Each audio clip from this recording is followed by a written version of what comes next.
where there is an endless fight every day to determine who is the strongest demon. And in that hell, a fight is taking place between two extremely strong characters. On one side, we have this demon that looks like the devil, and on the other, the one with little wings is the warrior, or the demon Balak. His blows are extremely powerful, they transcend the sound barrier, they are destroying everything in their path, insulting each other, declaring that their blows do nothing to them, and blows of such magnitude that they shake hell.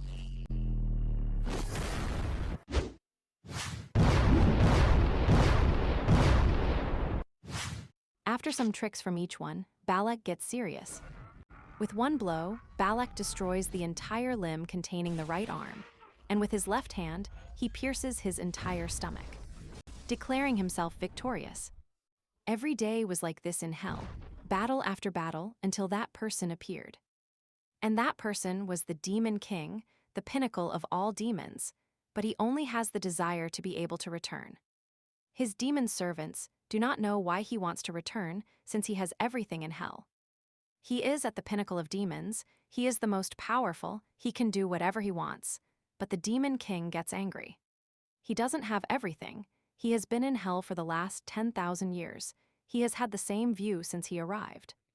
The demons offer him food, a succulent dish, an octopus to the demons, but the protagonist throws it over their heads. He doesn't want that filth. What he wants and desires most is a kimchi stew, but we are going to leave it as ramen. All the demons start kicking, asking for ramen. They are thinking it is a filth of many demons, with viscera and things like that. But the protagonist says no, that it's not like that, it's something more natural, and he wants to go back to reading novels. He wants to go back to reading manga, he wants to be what he was before. Valak, not knowing what else to do, tells him to kill him, that he is not at his level, that he cannot give him those things. The protagonist calms him down, and also says that he could stay, if someone at least loved him, and Lilith appears on the scene. She was the queen of the succubi. She was the greatest beauty in hell, and she asks the king if he is not happy with her. But the protagonist looks like he doesn't like her at all, but she insists coquettishly towards the protagonist. The demons erupt in excitement. The protagonist tells himself that he doesn't care much about physical appearance, but this is too much. And with a firm voice, he wants to go to Earth. He must return to Earth. Everyone is amazed, they don't want their king to leave, but he is convinced. He has spent the last 10,000 years in that damned hell, and finally his reward will come. And he tells Valak to prepare what they were planning, and they go to a stage where the 7 princes of hell are. There is this lizard-faced wizard, the 7 statues. Giants of the princes and a sphere of magic containing the portal, and Valak, with a trembling voice, says that the preparations are ready. The wizard also warns him that, if he puts such an amount of magic into the armor of the 7 princes of hell, it could break the limits of space and time and create a force and a rift in the dimension they were in, but the protagonist doesn't give a damn. He says that's right. And that they started, and that he can finally go home. The portal starts screaming and begins to open. The protagonist in his mind says that he doesn't have any person who loves him. No family, lover, or friend in this place. Even if there is no one on Earth, it is much better than here. And Lilith coquettishly tells him not to go, to stay with her, but her tentacles. And her bubble doesn't please him much, so he jumps right into the portal and tells her it was not a pleasure to meet her. And that maybe they will see each other again. The protagonist tells himself that he does not expect to change his past, he does not expect to change his future. He just wants to go to the Earth he knew, and stands in front of something like a sphere he doesn't understand much about, a defense mechanism activated.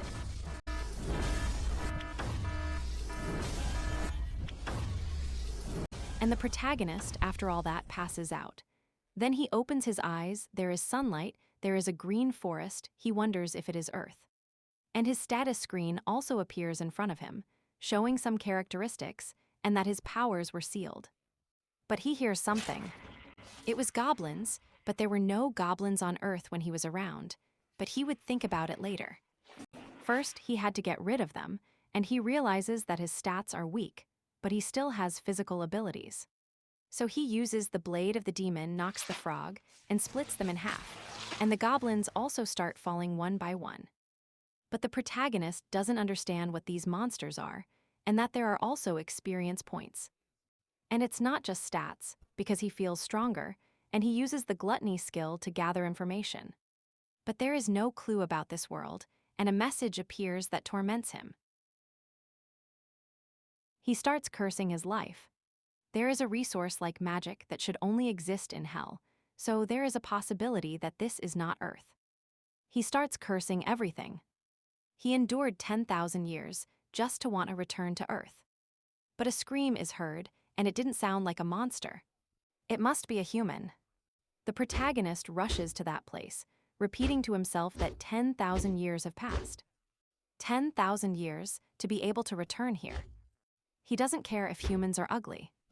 As long as they have 2 eyes, a mouth, and a nose, and no tentacles, everything is fine. He found her. 2 eyes, a nose, and no tentacles. The protagonist's scream is heard. She was being stalked by goblins, but the protagonist, heroically in the blink of an eye, killed all the goblins, creating a romantic scene, her saying thank you, the protagonist taking her hand. He all shy, saying nothing, but suddenly he says please marry me, and she doesn't understand anything. Let's remember that our protagonist has spent 10,000 years waiting for a woman, and they introduce themselves. Our protagonist is named Kangwoo, and she is named Hansiola. She is also injured, and our protagonist helps heal her, and he also notices that there is a smartphone. So he is indeed on Earth, and it is the year 2023, meaning 5 years have passed since he fell into hell. He asks why she was so alone here. And he explains that he had woken up like a god player, but to think that she could clear a rank gate. She alone and only at level 6 was stupid. The protagonist confused, like what kind of hunting party player. He doesn't understand much about this world, so he will accompany her until she heals to get a little more information from her. He offers her his hand because she can't walk well. They start the journey towards the portal. The two entering the portal, paradise opens up for the protagonist. It was full of humans who were looking for a team, recruiting, talking among themselves to enter portals, which makes the protagonist very happy since he is back. And he becomes even happier because Hansiola invites him to her house to thank him for everything he did with food. But these 2 guards arrive who need to check the player card. The protagonist is in a tight spot, unaware of the situation, so he will have to use this. Power Demon's Gluttony. It worked, and the protagonist has saved himself for this time. Walking through the apartment hallways, he feels nostalgic. The smell of an old apartment. A narrow staircase, a cold railing, a dusty window, he is finally starting to take it all in. To think that this whole place is on Earth, and on top of that, he is going to Ziola's house. Finally, after 10,000 years, starting today, he will have a happy future. Upon entering the apartment, he gets a little discouraged because his mother was there, so he really wanted her to come eat. And Ziola tells the mother that she saved him, that she owes him a lot, so something must be done for him. And the mother thanks him for everything, tells him to come in, that her house is very humble, but at least she will make him a delicious meal. Our protagonist also asks for the cell phone to see what's up, what had happened to this world. And we are told about the day of the cataclysm. Day February 22, 2018. Unknown monsters appear from hundreds of doors that emerge from nowhere. All firearms are useless. Tens of thousands of people were massacred, and under America's leadership, a global emergency operations organization is formed. And the first female player who appeared from America is also born. And since then, players are the hope of the world, and the protagonist also remembers that on the same day the portals opened, he fell into the hell dimension. But well, those articles are always assumptions, so he has to gather more information. And while thinking about that, the food arrives. And it is none other than the famous ramen he had waited for 10,000 years. Hansiola and the mother are completely stunned, totally surprised. They had never seen someone eat ramen so lovingly. The emotional protagonist remembers his dark past. He accepted demonic energy to survive there. he became a being similar to demons. The demons he had to devour to survive were horrible and tasted like garbage. He repeated this for 10,000 years, and the only thing that kept him going was the burning desire to return to Earth. And tears fall down his cheek, giving the most sincere thanks ever heard for a plate of food. And Hansiola also thanks him for everything he did. They are very comfortable, but suddenly, the door breaks. In the dissipating smoke, a male silhouette appears, who yells for Hansiola, filling her with insults, asking who gave her permission to enter the portal on a whim, but Hansiola, looking like she is not in the mood for games, tells him to get lost. Who the hell is he to enter her house, that she is now an established player? And right then, Han Tae-jun, which is his name, starts laughing sarcastically. He thinks it's impressive that she is already an established player.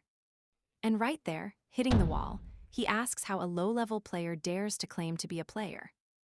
Hansiola doesn't want him to get closer, but Hansiola's brother tells her that their father died a long time ago, and that their mother earns pennies, and that the world is not won by good deeds, and that he will take her to the guild right now, that she will remain useless if she doesn't join his team. But Hansiola bites his hand to make him let go. The brother gets furious. He gives her the speech that she thinks she can survive in this world just by doing good deeds. That she thinks this world is easy to live in, that if she just comes with him quietly, she will become an offering. That an established player, right? Then they will have to fight among themselves. The mother, distressed, steps in, taking his hand, explaining that she will do better. But please don't do this to Ziola, but he hits her and tells her how dare she bother him. Don't touch me, and questions Han Ziola why she looks at him that way, if she is low level. And he is a phase too metahuman, that she thinks she is a match for him, who is an idiot who only had a pretty face. And if she joins the Andras Guild, he will have a better impression of her. But some slurping sounds are heard. Surprised, he sees our protagonist. He is comfortably eating, without understanding the situation. The brother threatens him that this is not a restaurant, calling him a bastard repeatedly. But the protagonist is truly enjoying his soup. But suddenly, he kicks him in the chest, knocking everything off him. The protagonist sees everything in slow motion and lets out a scream imploring for the ramen, kneeling with teary eyes. The blonde, giving him little kicks in the ribs, tells him to get up, that he is a pathetic loser. But the protagonist, with a demonic voice, how dare you spill my ramen? The brother immediately goes on guard, feels fear, but thinks he made a mistake because he is just a crazy beggar. And Hansiola launches an attack at the brother, earnestly asking the protagonist with teary eyes to please run away. But the protagonist attacks the blonde, sending him a right hook.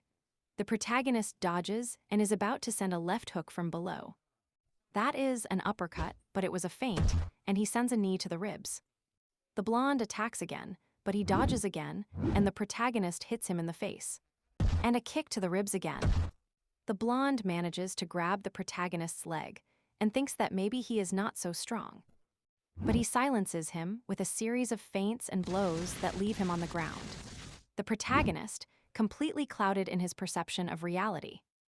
He grabs his head, asks him if the ramen means nothing to him, and starts slamming the brother against the ground, explaining that kimage stew is a sacred work. And that when he says one, he has to say that kimage stew is a sacred existence. And he starts beating him again and again on the floor, until he says that kimage stew is a sacred existence. As if he really felt it, as if he loved kimage stew. After several beatings, he tells him never to despise kimage stew again. Don't erase me. The beat-up blonde, now in the kitchen, wonders why they had to meet someone like him. That he even stole his clothes. And the protagonist, almost reading his mind, asks him if everything that happens is because of a damned kimage that frustrates him.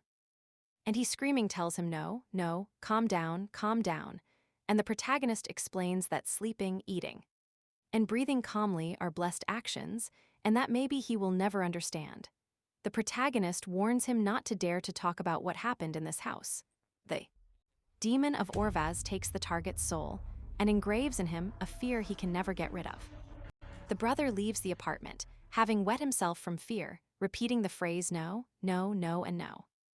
And the protagonist, on a completely different plane, bewildered because he is ruined.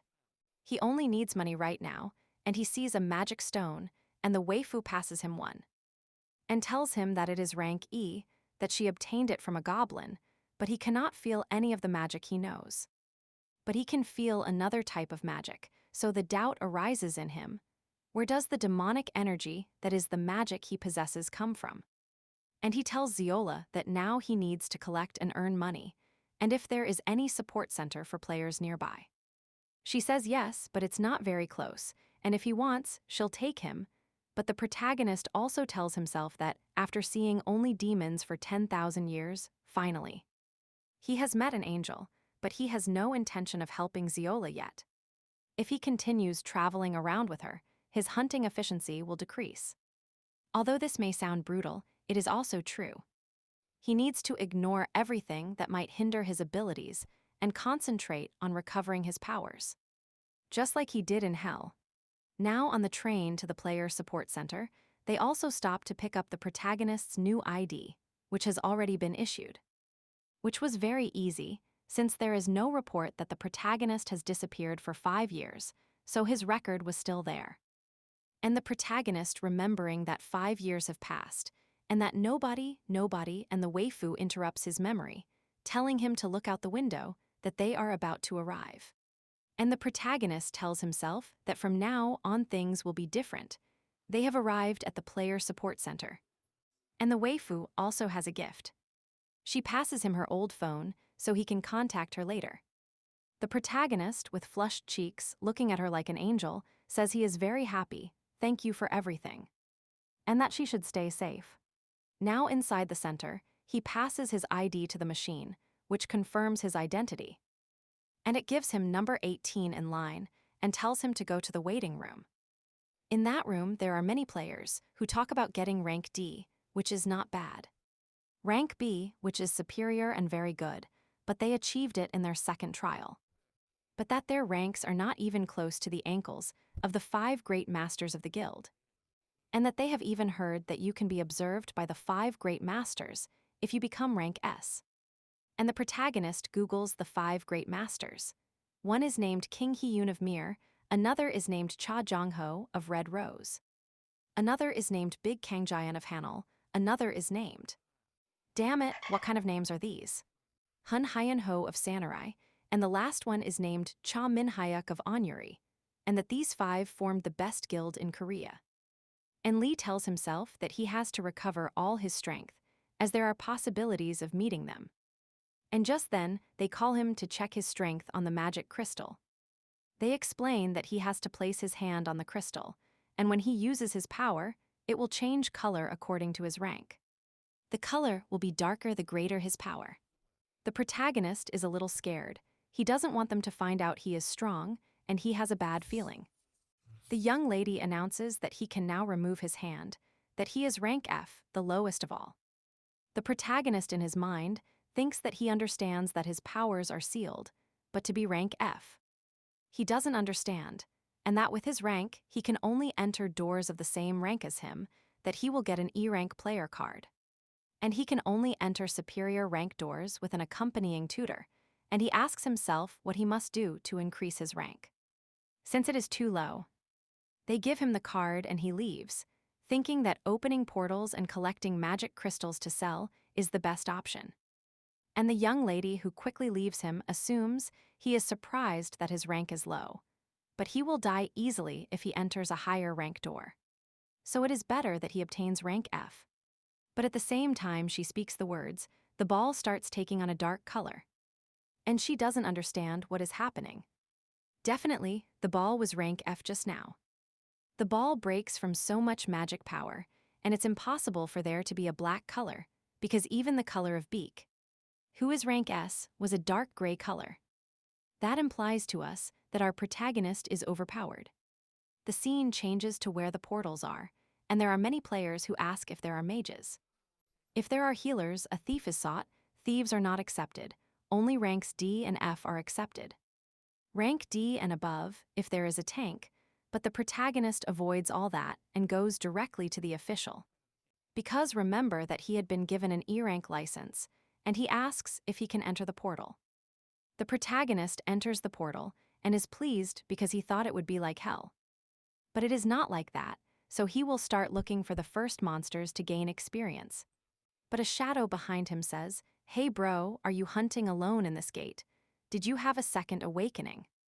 And that he thinks he has taken the basic course, and that it will be much better for a rank E to hunt with them. And that he can try to be part of their team. His team seems unconvinced. But he encourages them that they are going to save his life, that they have to help him, and the protagonist realizes that he is a very good guy, offers his gratitude. But no, it's better for him to go alone.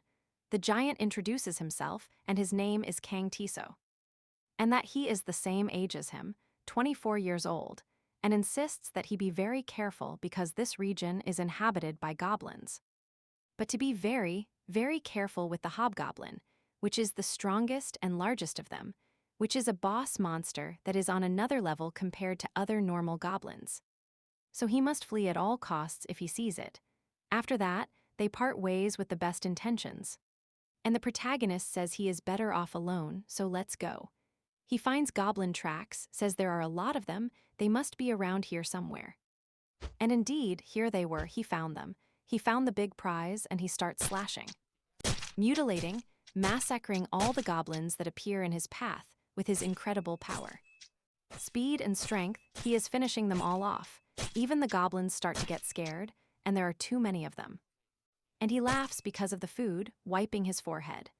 The cruel landscape before his eyes is shown, they have all been massacred. He also receives a notification from the player bars and realizes that he can also accumulate demonic energy by leveling up. And since he already knows that demonic energy is not in the crystals, he uses the power of gluttony because he can sense the magic. The source of this demonic energy is not the magic stone but the whole body, and the amount differs according to the moment of death. That is, if he consumes recently killed monsters, he can gain demonic energy little by little. And he can also sell the magic stones that his opponents drop, and his head fills with thoughts of how many chickens he can eat by selling these crystals. But giant footsteps are heard in the distance, and he realizes that this is what Tiso mentioned. The hobgoblin, which attacks him with a fist full of magic. The protagonist cannot understand it. How can a monster use magic? The goblin boss slams the floor, which the protagonist dodges with a jump to the left. But the goblin boss predicts it and sends him flying, and without a second passing, attacks him again. But this time, the protagonist defends himself with the two blades coming out of his arms, and the protagonist tries to counterattack. But when attacking, his stats are still low, so he has to retreat and needs to find a bigger opening. The boss attacks, and the protagonist dodges left, down, right, up. The protagonist accepts it, fights quite well using those thick arms, as expected of a boss monster compared to the goblins. That he has killed so far, he is on another level, but even if he is destroying his own territory. And all his subordinates are dead, which means he is just his prey. He throws a skull of one of his subordinates at him. He explodes in anger and gathers overwhelming strength. But not for the protagonist, but for himself. The power is launched at the boss, who lets out a scream of rage. He is completely beside himself. The protagonist says that this authority is certainly a buff skill that amplifies the target's power several times. But the price is that a curse turns your head into nothing, losing rationality, and launching random attacks, making them easier to dodge and thus creating many more openings. Just what the protagonist expected. And the protagonist sets his attack in motion, dodging a blow and cutting his left knee, then dodging and cutting his right knee, making him kneel and cutting off his head. But he finds it frustrating. Why would that have been much easier if he had his powers? He asks himself what it means that he has to start over from the beginning. You leveled up 3 times, special ability unlocked, second awakening acquired. He thinks that even if this ability is not that strong, he should be able to absorb more demonic energy now. And that if he uses the benefits of being a player, he should be able to get stronger, so he will test his new ability. And he sees how strong gluttony is and realizes that the smoke is darker and the amount absorbed has increased considerably. And that the stronger the monsters he defeats, the stronger he will become, and he realizes that his demonic energy is 3 times greater than he expected. He wants to see why it increases so fast. Demon Gate measured. He was right, the seal on the demon's gaze gate has weakened. That means that every time he unlocks an awakening, he should be able to recover all his original powers. And that his next objective is the 3rd awakening. The scene changes to a restaurant.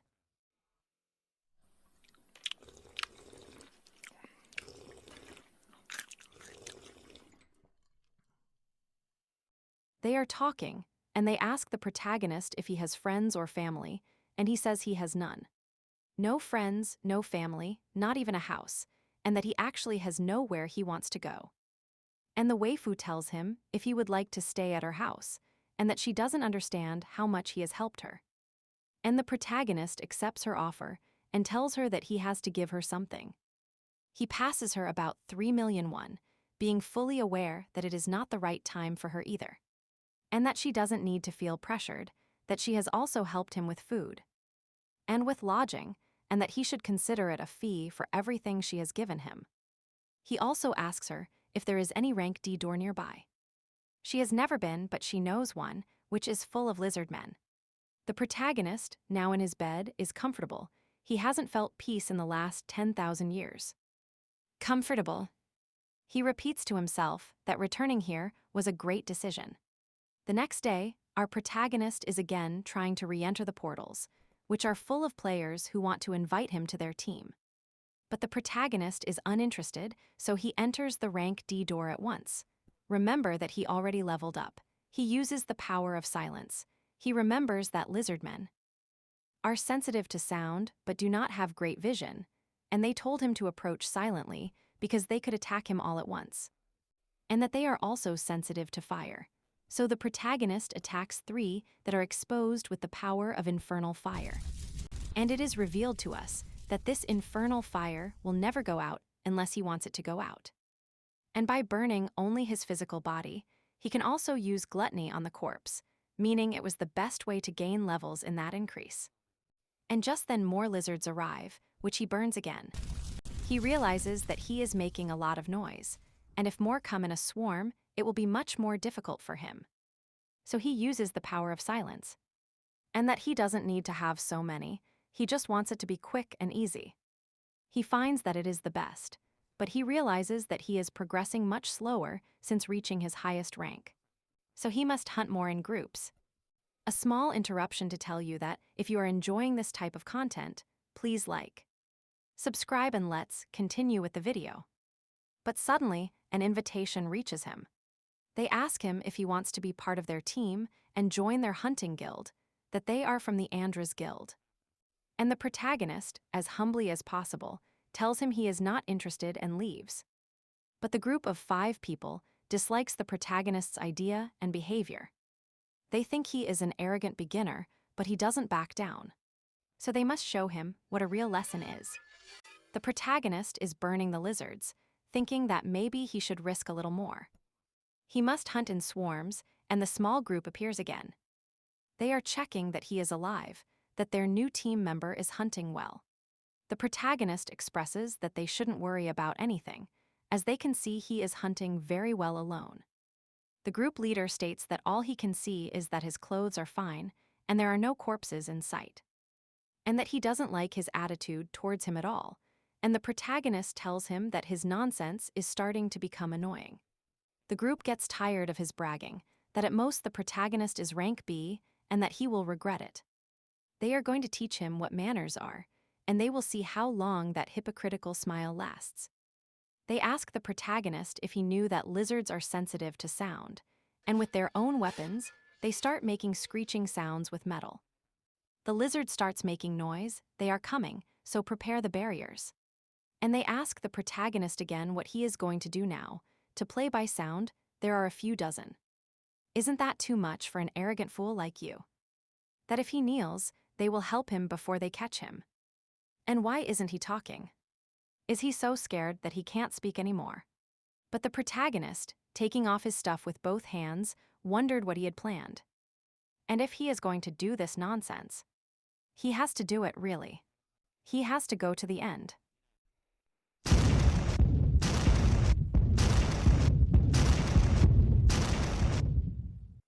After that, they tell him to please stop, that he is a psychopath. Then dozens and dozens, hundreds of lizards start arriving at the place. Among the trees, on the path, in the water, wherever you looked, there were lizards. The group couldn't believe it. They had never seen so many lizards, and they blame the protagonist, saying he was crazy, that even he is going to die. And with an arrogant voice, he expresses that he knew about the sound and that he is not going to die, but they are. And they realize that the protagonist uses an ability that controls sound. The leader tells them to raise the barrier because it has broken. But looking around, all his companions had died, begging for their lives. He sees the protagonist at the top. He earnestly begs him to please help him, that he was mistaken, but the protagonist only says a few words to him. The group leader, crying and screaming, curses the protagonist, knowing he can do nothing more. His death was imminent. The protagonist paraphrases, "Combat evil with greater evil, and murderous intent with greater murderous intent." And using his firepower, he incinerates everything around him, and then he uses gluttony. He wonders what the Gaia system is, and realizes that it is the system that protects players. He wanted the players' special abilities, but he can't, and the protagonist says it doesn't matter. That the amount of demonic energy he can use is the most important thing of all, and his demonic energy has increased significantly. He has now reached level 30, and it is not only the quantity of energy, but also the quality of demonic energy. And since he has hunted so much today, the third awakening should be just around the corner. 3 days later, he is eating the food Hanciola prepared again, and she tells him that she will be back by dinner time because she is going to the portal again to face the monsters. Hanciola asks him if he is not pushing himself too hard, that he hasn't taken any rest since he arrived, and that he has to be careful. That news came out that there were KO players faking their ranks and attacking players. Now on the battlefield, the protagonist starts thinking that the last time he was hunting, he looked around. And there were no witnesses, so the news couldn't be about him, and he had to prepare for the unknown. And concentrate as much as possible on leveling up. You have reached level 20, the third awakening has opened. The protagonist wants to test his powers, infernal fire power. He realizes that every time he awakens, the seal of the demon's gaze gate weakens, and the demonic energy filters through the weakened seal. Third awakening, demon's special ability. Rank A. He also takes a look at the magic stone, which can obtain as much demonic energy from a magic stone as from an entire monster. So he will be able to absorb demonic energy twice as fast with that ability, although he will have to give up earning money from magic stones. Since he earned all he could these past few days, he won't have to go to the magic market for the time being. So it's fine. And in that case, he will have much more free time, so he will use that time to use his special abilities. Power of Heaven. And thinking about it, he never saw the lizard bosses, but in the distance, he hears a familiar voice. It was Tiso, the good-natured giant, whom they were flattering, who definitely lives up to his appearance. And he is more tenacious than they had thought. The protagonist from afar doesn't understand. This is certainly not a normal situation, as there is a person lying on the ground. And Tiso is tired and badly wounded. Tiso screaming why they were attacking a member of their own team, and they reply that he was too noisy. That he is going to bring the lizards, and that he should shut up and stay still, and they attack him with everything. But they realize that he is very strong, and Tiso is not going to give up. He won't sink so easily. And that it seems he has awakened a high-rank special ability, but he hasn't awakened his third special ability yet, so he cannot defeat them. And they are going to finish this, and that he should raise his shield because this is going to hurt a little. The protagonist thinks he should help him since he behaved well anyway. He is good-natured, he is a good guy, but he doesn't have to get involved in other people's fights. But a purple aura emanates energy from the opponent's axe, so the protagonist appears immediately. He realizes that they are using demonic energy and wonders who these bastards are. Both think he is just a passerby with those clothes, and that he has very bad luck for running into them. Since they already met their quota by capturing the other, they can kill him. The red-haired one attacks, proclaiming that he will slice him to his heart's content. But the protagonist sends him to the ground with a single jab. The other one tells him what's wrong, what he is doing, but the red-haired one says there is something strange. And the protagonist, with a paternal instinct, starts slapping him repeatedly. The other guy jumps to defend his friend, but the protagonist applies the power of destruction with one palm. He grabs the red-haired one and wants to ask him some questions, like where he got the demonic power from. He slams him onto the ground again and tells him to just obediently answer what he asks. Where did he get that demonic energy from? But he cannot say it. But the protagonist uses the power of sleep again. After having used the power, he tells him about the guild, about the master, the guild master. But the companion tells him to shut up, that he is not in his right mind, but the protagonist, tired of interruptions, sends him flying again and knocks him unconscious, and asks him again, "You mentioned the guild." "What guild?" They answer, "Andras, it is the Andras guild, that their guild master performed a ritual." "What ritual?" The protagonist asks, but the moment he answers, his body begins to collapse, foam fills his mouth. The veins fill with blood and begin to squeeze. His limbs begin to twist. The protagonist deduces that they must have placed a mechanism that kills the target without talking about the ritual. And from behind, a question is heard. "Kangwoo, is that you, Kanwo?" And he explains to the companion on the ground that the player named Kanwo saved them, and that he thought he was in the rank E door. And the protagonist humbly says that he was mistaken that time, that he entered there by mistake. But he was already an experienced player, and the giant thanks him anyway because without him, they would have already died. And that they have to report to the Guild of the Andras, bastards, that their reputation is not exactly stellar. But if they tell them that the Andras Guild is using KO players, they will investigate immediately. But the protagonist tells them no, that they will not report anything that has happened now, that he himself will take care of the Andras Guild. And Tiho, as requested, he will be very comfortable because he is at his disposal, that he will help him on his journey. And that together they will defeat the Andras Guild, and they will pay back everything they have done, punishing them for their wrongdoings with their own hands. And that sense of justice is always present in movies, and that he fell in love with our protagonist's sense of justice. And that he will pay his debt to him, he is a good guy, and the protagonist reminds him of Balak, his former demon. And the little boy next to him also says that he wants to thank him, that he is not that strong right now. But one way or another, he will pay the debt, and that he will be stronger to be a team with both of them. Our protagonist asks Tiso what his level is. He answers that he is level 12, that he just reached his second awakening not long ago. His first special awakening ability is rank C. That his second special awakening ability is rank A, and the protagonist realizes that the bastard has much more potential than he had thought. Since a player who receives a high rank for their second awakening is said to have the highest probability of receiving better abilities for their third and fourth awakening, which would have spectacular synergy in their group, since C or A will also have their second awakening soon. And they can form a balanced group between the three of them. And the protagonist tells him that he accepts. They exchange numbers to get along. He also gives him COA's number to communicate. And that they will talk later. The protagonist heads towards the person who is still alive. He had something to ask him, and it would be better if he didn't lie, and he nods his head if he understands. He said he needed to capture a player alive and bring him back. He kicks his head off and asks him again if he remembers him, and he explains that bringing him alive was to offer him as a sacrifice. And with a devilish look, he understands and has to ask a favor. Then we move to a scene in an alley where the severely beaten guy drops off someone like a suitcase, and the white-haired guy asks him where his companion is.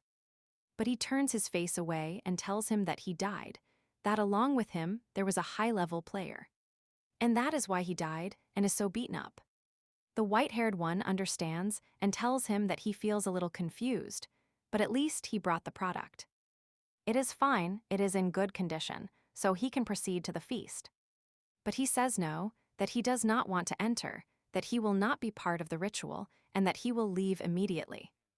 After that, we enter a room full of men in robes, red walls, and like an altar.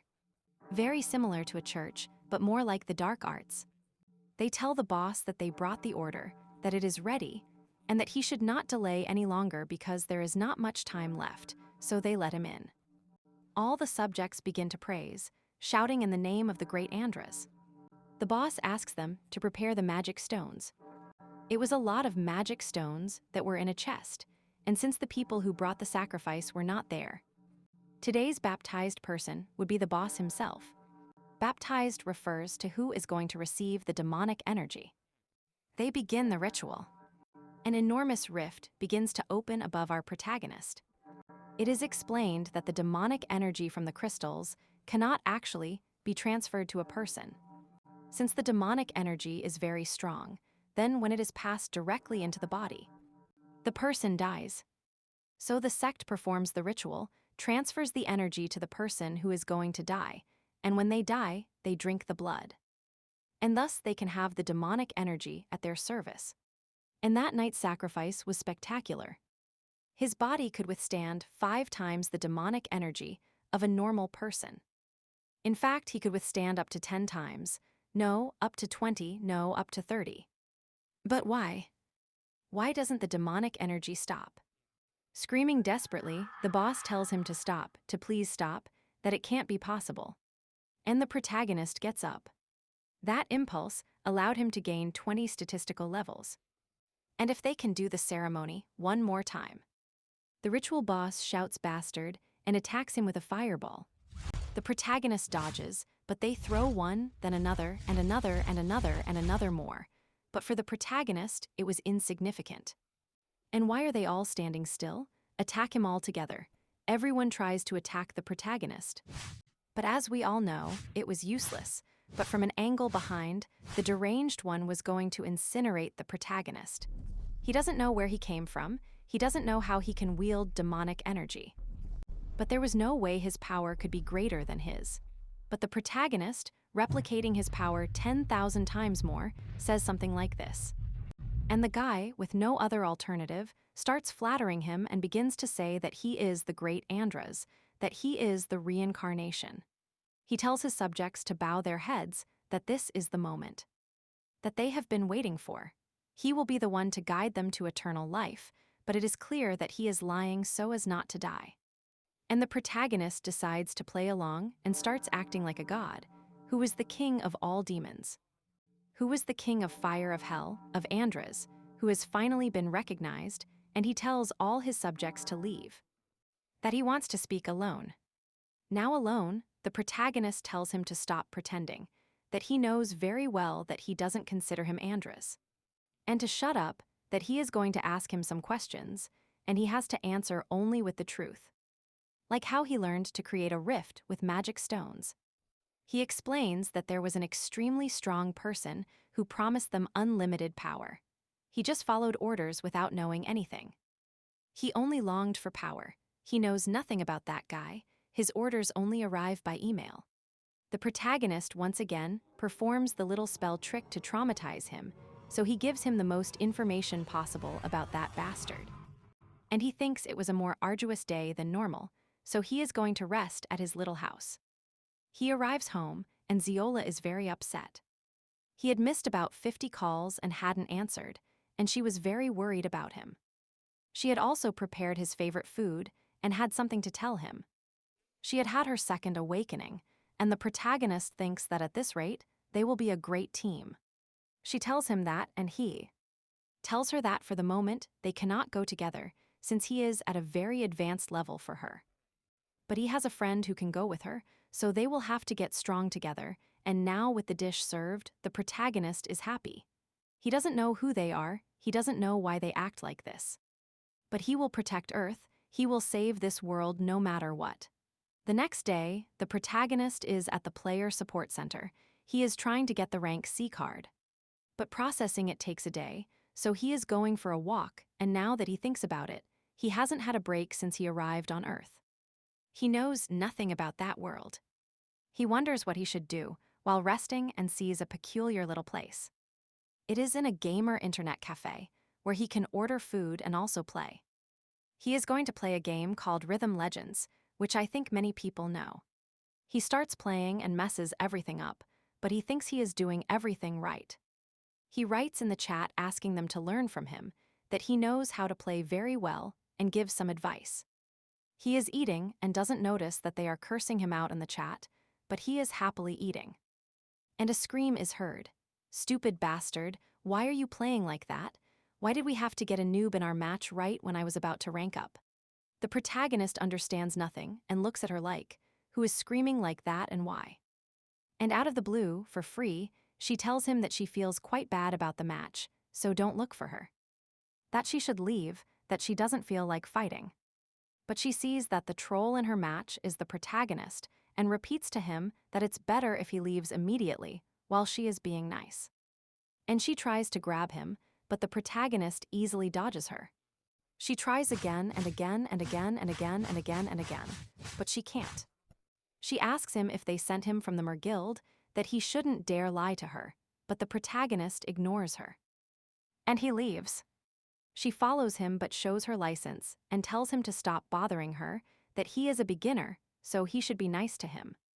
That she almost died. Outside the place, the protagonist feels that he is weak, but that at least he has the reflexes acquired over years of experience. And that he didn't expect to meet someone of a similar level so quickly. At that moment, he felt very cornered. In a different scene, the red-haired girl calls.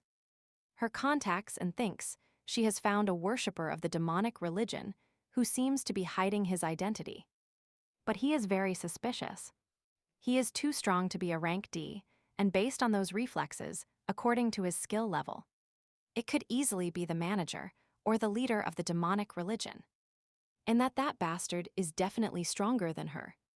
The protagonist, wanting to enter another portal to get stronger, is stopped by some guards. They are restricting entry.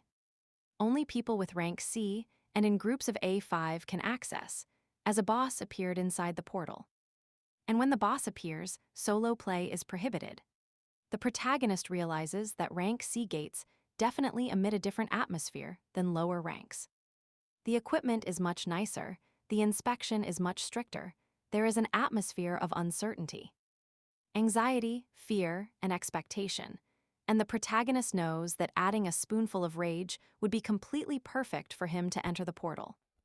A player approaches and injects him with the power of rage, and he starts giving a speech about why they are always like this.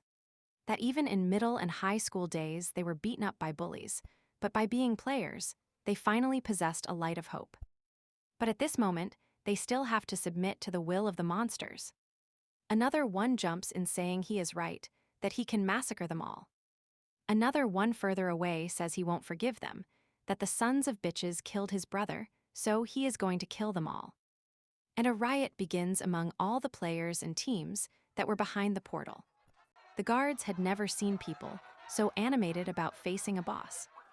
And the protagonist, taking advantage of the disturbance, enters the portal. The atmosphere of this portal is completely different from the previous one. At first glance, you can see that it is very spacious. And it's going to cause him some trouble, as finding the boss will be a bit complicated. But now that he thinks about it, he can use an ability he hadn't used before. Observation power. With this power, he can see everything around him that has life and manages to find the boss. The only bad thing is that there are a lot of soldiers, but he can use the players to his advantage. He will make the players take care of the small ones, and he will go for the boss. The protagonist positions himself in a good spot and will start the attack.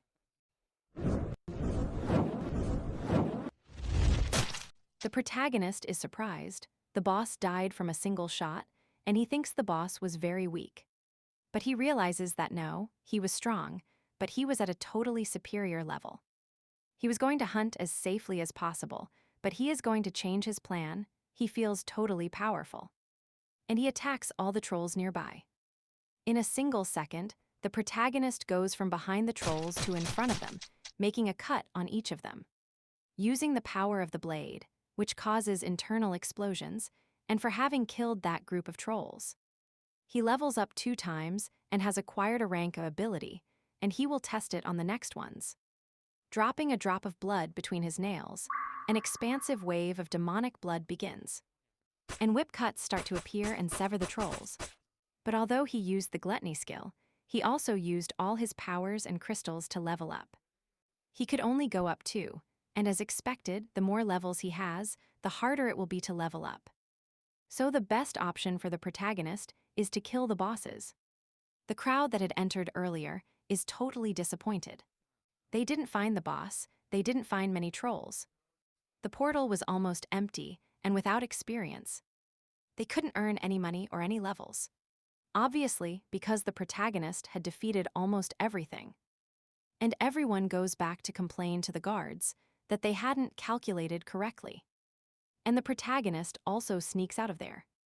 But upon exiting, there was an army outside the portal, and there was also an important figure, the commander of Unit 3. Vic Guayang, she comes because there are KO players. It's based on a super simple routine. They only have to show their licenses. And they will be allowed to leave. The protagonist shows his license since he has nothing to fear. He has done some bad things. But they have no reason to suspect him, and the commander tells him he can leave, that he is calm. And he is clean. A few days later, Tiso, the waifu, and the protagonist are gathered. Tiso calls her sister-in-law, and Kangwoo says nothing about it. Watch out there. They start talking about their lives. None of them want to join a guild, so they have to form a team. But they lack players, since the protagonist cannot join them, as he is at a totally different level. And he will not let them advance on their path if they only rely on him, but he can perfectly help them with his experience. Tiho says yes, he agrees, and that he has 2 people who fit perfectly with the team's balance. The protagonist accepts, and they tell him to meet tomorrow to do a trial, and he is going to take a quick trip to level up. The protagonist is back in the desert, using the omniscient power that can see where the targets are. First, he kills the other trolls nearby and smells the scent of human blood. It was normal to smell human blood, but the smell he sensed was of a massacre of at least 6 players. And indeed, they were all dead. He wonders who could have done this. The demonic order know, because he left the corpses there and killed them, and they are only useful to him alive. But suddenly, a roar is heard. It was a demon from hell, the Hellhound. He didn't understand why the Hellhound was here, in the real world. The protagonist trying to defend himself hits him, but it does nothing. The hound counterattacks with a giant fireball, and the protagonist flies through the air. He uses the power of his spear, thinking that he had hurt the hound a lot, but it was almost intact. The hound tries to bite him, but the protagonist uses the power of earth, making a kind of imbalance to the monster, and jumps on it and uses the spear again, hitting it in the snout, leaving a giant hole in the ground. But the hound keeps getting up. The protagonist realizes that he is still weak, that he has a long way to go. But at least with his current level, he could defeat it. Using Baphomet's demon, he uses Emel's strength, which increases all his power. The demon also attacks with everything it has. And the protagonist lands a punch on its jaw and sends it flying. But the hound, even if it manages to stand up, it falls again, as it was at its limit. The protagonist has gained many things. He has leveled up. He has reached the 4th awakening. And he has unlocked a rank ability. And he notices that the Rift Core appears in the demon's name. That is, it was when he was transported to Earth. These demonic figures that are out of the ordinary started to arrive. But now that he has reached the 4th awakening, these beasts will no longer be a nuisance to him. Since with the level-up system, he could be even stronger than when he was a demon. And when he is leaving the portal, he meets the red-haired girl again. The protagonist asks her why she is following him, They haven't even introduced themselves, and she is with him again. And she introduces herself. Her name is Cha Yunhu. The protagonist remembers she wasn't one of the great masters, and that's right, she is the master of the Red Rose Guild. And he finally understands why she was so strong, but she describes everything about the protagonist. She had thoroughly investigated him. She knows he was born in 1995, that he was raised in an orphanage, and that they didn't adopt him either, and for 5 years there was no trace of him. She confirmed that he wasn't a player using a false identity, and that a month ago he was in low-level gates, and now he is already in rank E gates. So the only thing it can mean is that he is a player with immense talent. He might even have more talent than the most prestigious player in all of Korea, and she was only looking for him to sponsor him. She couldn't join the guild since it might still be a bit suspicious, but she could sponsor him with money, cars, clothes, and other things. And the argument for why she is helping him is because he will become much stronger, more than he is now. And they will give him a temporary gate pass that will allow him to enter rank A gates, and all those that are lower without any restrictions, because it is an investment for the future. And that when the time comes, she hopes he can fulfill it. And the protagonist accepts without thinking twice. This is not only an opportunity to connect with a big guild, but also an incredible opportunity for him to receive an insane amount of financial support. The protagonist asks her if she can get him equipment now since he is entering several portals. And he needs decent equipment, and she says yes to accompany her, that she is at the Seoul station. All the people turn to look at the beautiful car the boss has. After talking about the game the whole way, that they both lost, they arrive at their destination. Park Hyun-woo is introduced to us, who is like the personal representative of the entire agency. And Kang-woo, who is the commander-in-chief, who looks at him in a very peculiar way. And the commander, without mincing words, tells him that he wants to see for himself what kind of human the protagonist is, so he will accompany them on their tour. When they arrive at the armory, the protagonist realizes that he cannot afford any of them, and even less armor, and suddenly the commander starts getting angry because the protagonist addresses the boss informally, using "tu." But she gets angry and tells him to calm down or leave, and the protagonist to also calm down because if he messes with the commander, he could be incapacitated. The protagonist, with his usual attitude, tells him okay, that he doesn't give a damn. And the protagonist asking her to please lend him a unique equipment set, since he will return it later. Addressing her informally, and upon addressing her informally, the commander strikes the glass, complaining that he must not disrespect his savior. Drawing his sword trying to hit him, and the boss intervenes, telling him he has crossed the line, and that he must leave here immediately, and the protagonist asks the boss again if she can lend him armor. And the commander appears again, challenging him to a duel. If he wins the duel, he can take her armor, which is unique rank. And it has great basic effects. The boss is going to kill him, but the protagonist intervenes and accepts the challenge. He thinks it's quite an interesting proposal. The boss thinks he is quite strong and will become even stronger, but he is nowhere near the level of the commander boss. He is level 67, has a 6th awakening. He could even obtain the 7th awakening, making him one of the strongest people. But the protagonist is happy because he can get a free item. The boss tells him he will regret it, that she warned him not to do it, but the protagonist acts like he will win anyway. The commander will give him a 3-second head start. The protagonist tells him to take out his sword, but the other has no intention of using such a powerful sword against a brat who has nothing. The protagonist accepts his decision and uses speed power and kicks him in the lower stomach, sending him flying against the wall immediately. He understands that if it weren't for the armor, it would have been extremely dangerous. The protagonist's blow. He starts mocking that he had given him 3 seconds, that why he was complaining if he was the one who challenged him. So he will face the consequences. The commander cannot lose in front of his savior. He cannot let himself be hit, so he draws his weapon. And he will give it his all, as the protagonist is a truly strong opponent. He attacks him with everything he has.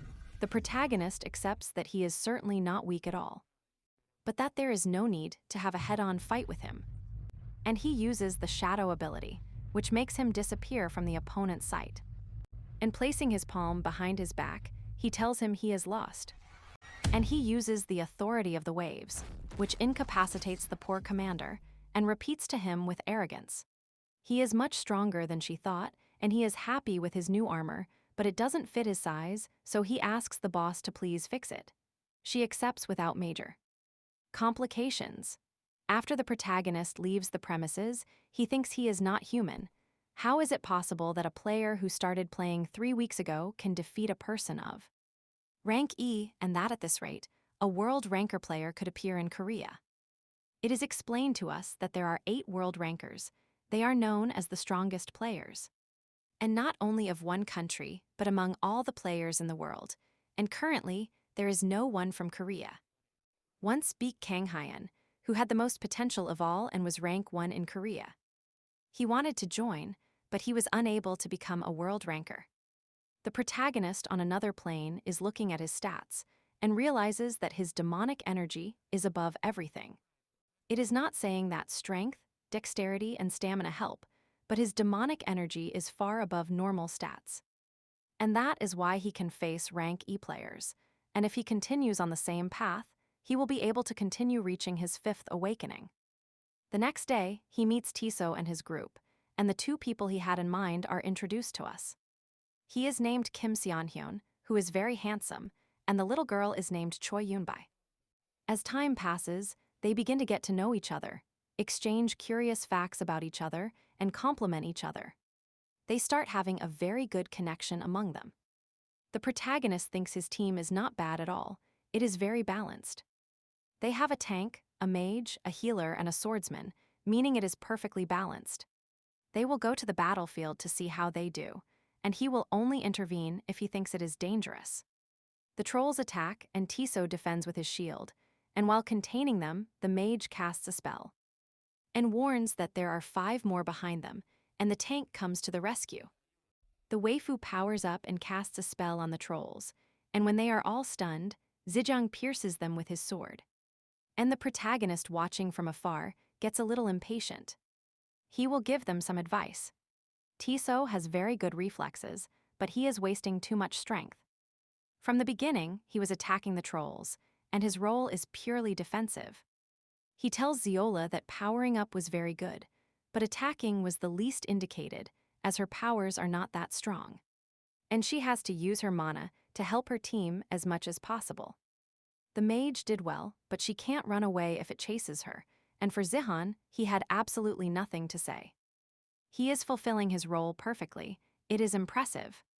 The protagonist thinks he is a genius since he acquired his experience after 10,000 years. But she has it by nature. He wonders how strong she can become. They fight again, and clearly the improvement between their group is seen, but something is approaching. It was a demonic wolf. Tiso guards up. The protagonist will go to his aid, but Zihan attacks and tells Tiso to fall back. The moment he tries to face it, he can do nothing, with the protagonist appearing using the power of 1,000.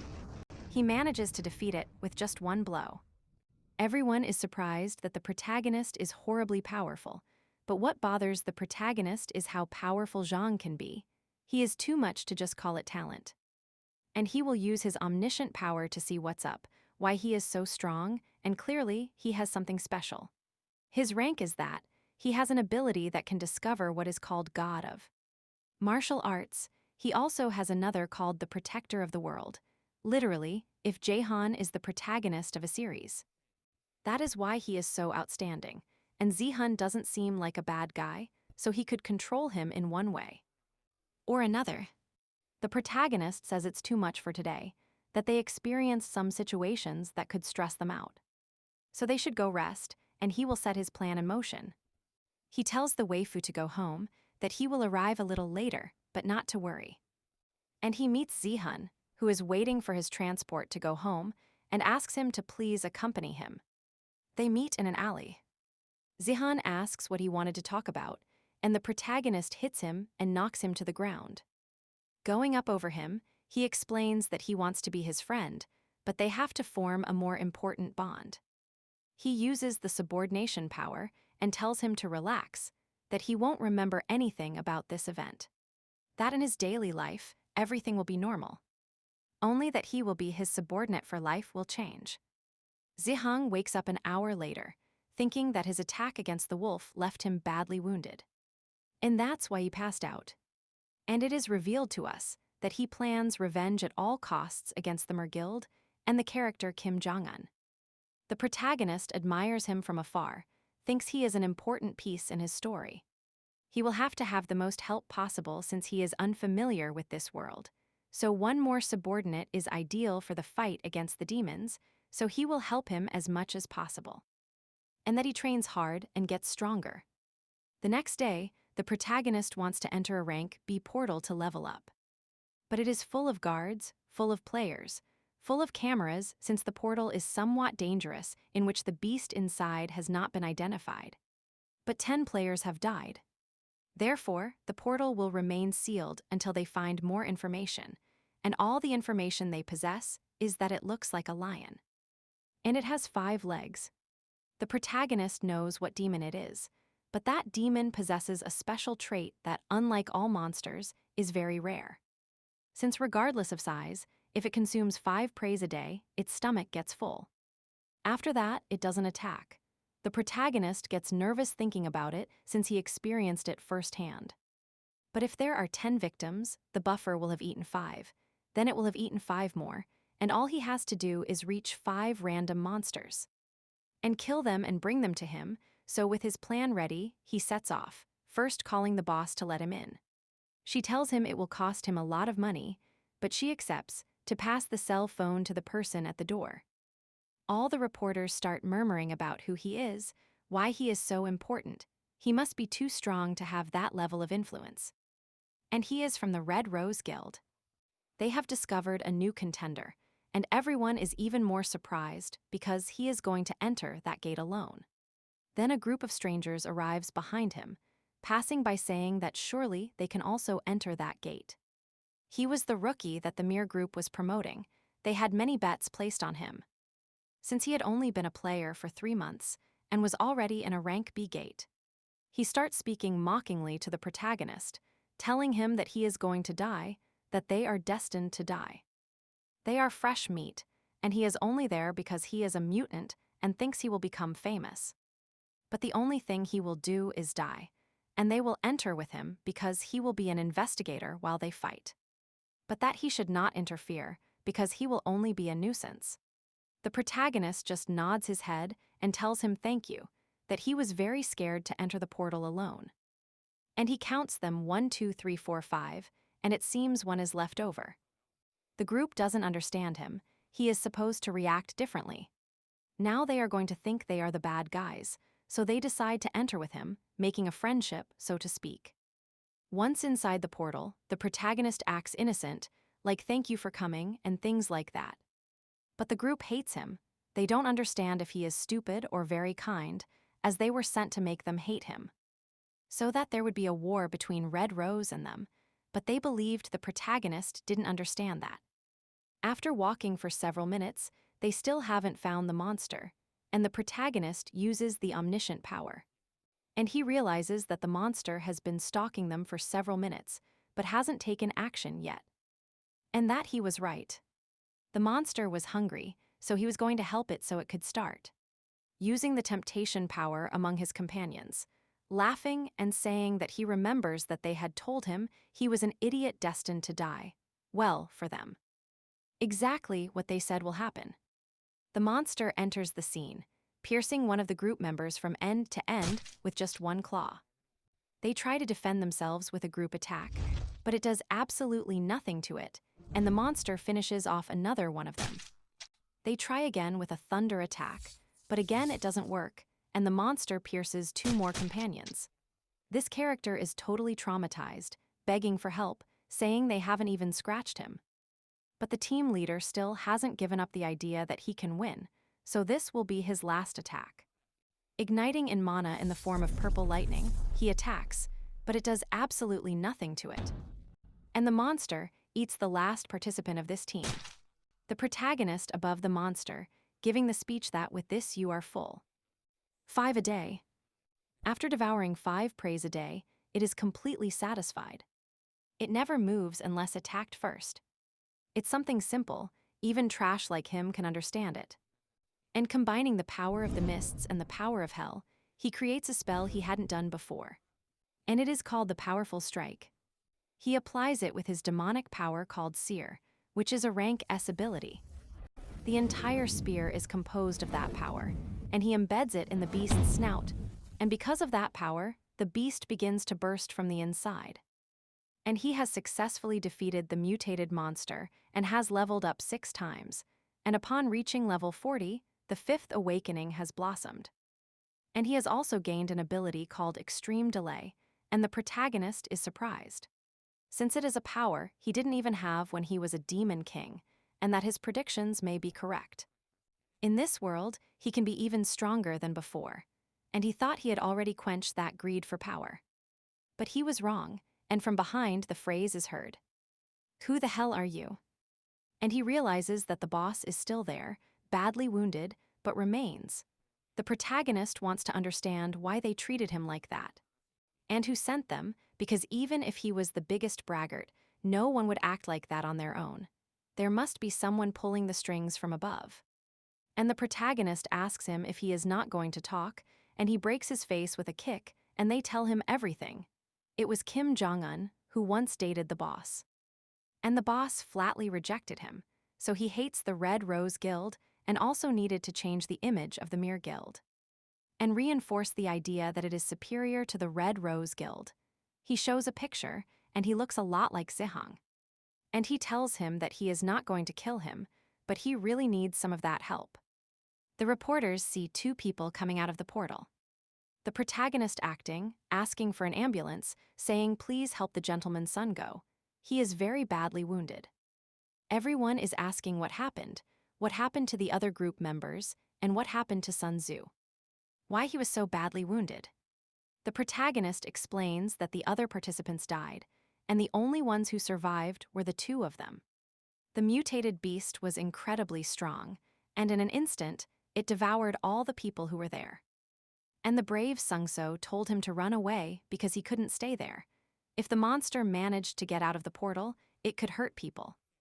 And finally, the brave Sungso defeated the monster, and that he was the true hero of that era. The news doesn't take long to spread, and we are told that he couldn't awaken, fell into a coma. And then he died from a cerebral hemorrhage. The boss reading the news realizes that it clearly wasn't a monster, but a person who gave him a tremendous beating. And that it was clearly the protagonist. She is in a meeting with this character, who thinks her rookie is quite cute, very cunning like a fox in front of the reporters. And it is revealed to us that he is the master of the Samurai Guild, Jaeunhai. It's hard. They had met to talk about the demonic religion, and that the world would fall apart if they discovered that there is a religion that offers live humans as sacrifices. And the protagonist arrives just then and tells the protagonist that she is clearly friends with the boss and asks her please not to call her madam. Now talking with the boss, she gives him an S-rank entry permit, but he must not dare to hunt inside. And he tells her that he had heard what they were talking about inside the demonic order. The boss, having no other alternative since that information was classified, but at some point, she had to find out. They are demented bastards who offer live humans as sacrifices. They don't know when they organized or how big they are, so the guilds and the government are cooperating together to catch them. She doesn't know how many members have been sacrificed, and she will by no means leave them alone again. The protagonist feels the boss's bloodlust. He realizes that she is really powerful, and she asks for his help to defeat them. Although she doesn't have many details, she knows the sect is too powerful. And it's not enough just to be strong to defeat them, and if the protagonist is going to help them. But if he wants to refuse the mission, she will also understand, and he tells her not to worry, that it is his duty to want to help her. And inside, he thinks he hit the jackpot because the closer he is to the religion, the more demonic power will come to him. Now in the car, he goes to the rank S portal since he wants to use a special ability which is the Master of Demons, which allows summoning a demon. And he can make it his familiar, and the larger the gate, the higher the demon's rank will be, so entering the rank S portal, everything is prepared for the summoning. Prepare and shout. Contact this other world. Your summoning has been finalized. The demon is being summoned, but it is from another continent, the continent of Aliner. The demon has been successfully summoned, and it is the daughter of the demon dragon of Kargath. But the dragon's condition is very bad. Covered in blood, it crashes to the floor. And behind the dragon appear 5 characters who did not seem to be from that world, and they spoke differently. The protagonist tells them to calm down, that he doesn't know what was happening here, but that he definitely wasn't going to let his summoned demon lose its life. Using resurrection power, he tries to heal the little dragon, and this leads to the anger of the secondary characters, and that they are going to kill him. That the dragon is responsible for the treacherous drought and the plague in their village, but the dragon denies it. It wasn't his doing. The protagonist gives them convincing arguments that the dragon couldn't have done it, but they are blinded by the justice that the dragon is definitely a demon. And that to save the people of the village, that dragon must die. But the protagonist hates those people, those who only care about their own justice and close their eyes, and are deaf to any idea proposed to them, and he uses the power of explosion and sends them flying. And that even if what they say is true, he is going to protect her no matter what because she is now his familiar. And screaming that he is a demon, they attack him, and immediately the protagonist realizes that they are also very strong. He again uses the power of explosion. And they use an iron wall and barriers to counteract the protagonist's power. But the protagonist, dodging everything, goes towards the swordswoman who uses blade storms in front of the protagonist. But the protagonist dodges everything. He knows that if he hadn't had the 5th awakening, it would have been very dangerous to face them. But the protagonist, making a feint, injures his knees and throws him to the ground. The swordsman tells his group to retreat, that he is too strong and they won't be able to beat him. It is revealed to us that the protagonist always had to fight like this. To survive, there was no room for empathy or mercy. In hell, emotions were just a luxury, but suddenly this mage appears and tells him to forgive her. She begs him to kill her instead of him because she loves him.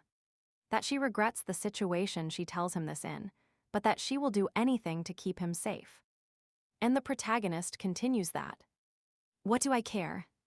Stop the dramas. That if they raise weapons with the intention to kill, they should be prepared to die. But the Gaia system interrupts everything. There was an error in the system, and all foreign entities will be taken to their world. And the protagonist scolds him, saying why. Everything was calm before he won. But he is also glad since the dragon he summoned was still there, and it seems the mechanism hasn't been able to do its job for like 2 or 3 weeks. And he deciphers it. No matter how much he thinks about it, there is no doubt. He is the culprit of the errors that are occurring. But he calms down since he only wanted to return from hell and eat his kimchi stew. And the dragon tells him, "Thank you very much, master." The protagonist has some questions for him. The dragon tells him that the continent of Urner, according to Echidna, is a completely different world. The largest country is Arnon. It is a world of fairies, monsters, and dragons. And the 2 of them go to his apartment now. It is revealed to us that the little dragon also has a power to make itself smaller, and that he used to live with his father. But one day, she left her alone and disappeared. After that, a long time passed alone, and that she seriously didn't do anything. She didn't cause any plague. She repeated it many times to the people, but they never believed her. But the protagonist also knows that look very well. As long as he can remember, he grew up in an orphanage. The desire to meet his parents was a luxury. He only wanted to be loved, wanted someone to take care of him, and for someone to recognize his existence. And that at least he will believe her. Now in the apartment, he is asking for help, as the waifu is extremely excited about her. And the dragoness's name is Echidna, but we will call her Shimwela. The waifu updates her about her life. The group was doing very well. They had reached the 3rd awakening, and it was all thanks to the protagonist's advice. She was in a place she had never thought of being, and she sincerely thanks the protagonist. And he finally feels loved by someone, and he thanks her back. The next day, the protagonist feels very tired. He had woken up later than usual, and is impressed since the appearance of Chimuela was that of a little girl. She wasn't sure what had happened. She felt a strange sensation during the night while sleeping. And when she woke up, she was with that appearance. And the protagonist thinks that maybe it's problematic if she doesn't return to her original appearance. And she tells him that there is no problem since she can turn back into a dragon, and that look.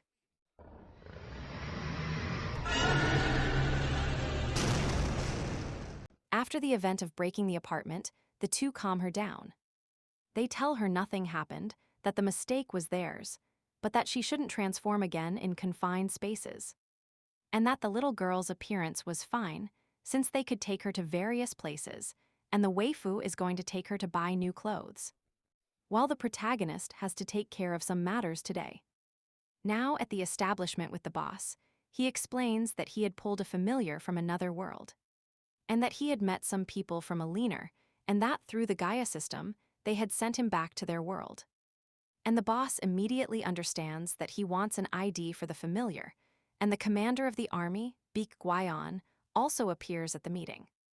That is, the army commander greets them, and the boss is surprised because they knew each other. They had seen each other during an inspection in the rank E gate. And that the protagonist was polite and correct, and she is like, polite, correct, what impression do you have of him? And the protagonist continues with his request. He also wanted an official rank S pass. But they didn't understand why he wanted a rank S pass. He knows what appears in the rank S gate, wyverns. Mountain giants, giant ogres, and finally the wyvern. And what is shown is like a monster that is out of the ordinary. Above all species, you must never go near the lake. The general interrupts them, like what rank is he? And not long ago, the protagonist was hunting in a rank C gate, but they explain that the protagonist has more qualities than what is seen at first glance. And she tells him to be careful, that that place is very dangerous. After the protagonist leaves, they start talking about the demonic religion that finally one of them managed to infiltrate. The religion, and that he managed to record a video that is evidence of the point of contact. And the point at Wasio Station, and that curiously it is near the rank S gate where the protagonist is going. In another scene, Chimuela is showing the clothes they bought her. The two will go hunting in the rank S gate. The waifu feels a little bad since she would like to go with them and feels a little unmotivated. And the protagonist tells her that he will join them one of these days to see how they are doing. He wants to see their progress. And the waifu will eagerly await him. Now at the rank S gate, there are 3 things he needs to keep in mind. He must not go near the lake, and after he draws the monster, he must not get directly involved. He only has to help him. And lastly, he must not transform into his original form, no matter what happens. And the protagonist starting off begins to use the omniscient power and finds a giant ogre. And using the power of temptation, he tries to attract him. He activates the power of thousands and jumps to the attack. The two with their immense strength clash fist to fist. The giant ogre doesn't even flinch despite using the power of thousands. It is noted that he is rank S. The protagonist using the dark spear power pierces the ogre's snout, but even though he had hurt it a lot, the ogre grabs the protagonist with one hand, immobilizing him. But Chimuela appears making a dark storm, which manages to free the protagonist and using lightning thunder. He gives it an electric shock of such magnitude that it defeats the rank S monster. Thanks to that, he leveled up, but the noise they made attracts the Kaibs, and they must retreat immediately. Because there were many in that place. Using the power of heaven, he tries to escape, but they are very fast. In fact, they manage to grab a piece of Chimuela's clothing, which infuriates them since it was the dress they had given her. With so much affection, and the protagonist had told her she looked pretty in that dress, and her transformation occurs, a massacre begins to unfold. All the lizard people had been massacred. One by Chimuela. The protagonist was quite surprised. Could it be that she is stronger than him? After that, we see the protagonist walking with her in his arms since she was very tired from the transformation. He knew the reason why she got so angry. But that from now on, she will never transform without permission. And a sound is heard. In fact, there are two. They are two giant ogres. He was thinking of ending his tour there, but since they arrived, he was going to start warming up. But the two ogres fall defeated by two quite peculiar characters, and the protagonist even recognizes who they are. One is the master of the Rogue Specialist Guild, Ki Min-hyuk, and the other is the master of the Hanul Guild. The first ranked in Korea, Baek Kang-hyun. They think the protagonist is obviously a beginner who entered that portal by mistake, and that they had nothing to thank him for, but that they should leave that place because it was dangerous. And the protagonist tells him yes, that they are going to leave, and a shot shows that he doesn't really believe the protagonist. In another scene, the protagonist tells Chimuela to wake up, that they are going to buy new clothes. But Chimuela points out to the protagonist that there is a smell of blood around. The angle of the person who had infiltrated the demonic religion is shown to us. Based on what he saw inside, they are crazier and crueler than they initially thought. But he successfully recorded images that contain shocking information. He didn't have the opportunity to send the video, but it is on this chip, and someone appears looking at him from above. They had discovered him. Now running blood-soaked through a corridor, he thinks he is at his limit, but he cannot die there. No matter how, but he has to pass this chip. Crumbling, his body no longer responds to him. Almost crawling with his last strength, he asks for someone to help him and sees the protagonist with a glimmer of hope. And he begs him please to hand it over, losing consciousness and his life. The protagonist doesn't know what is happening and goes to find out what that chip is about. Using omniscient power, he realizes that the player is level 52 and even has a sixth awakening. So whatever that video contains must be very important. But what that video contained was a dirty video. He didn't understand why that guy had given him that with such determination, and he is excited because he was watching for the first time after 10,000 years a video. But multiple people appear on the scene telling him that since he finished watching that, they cannot let him live.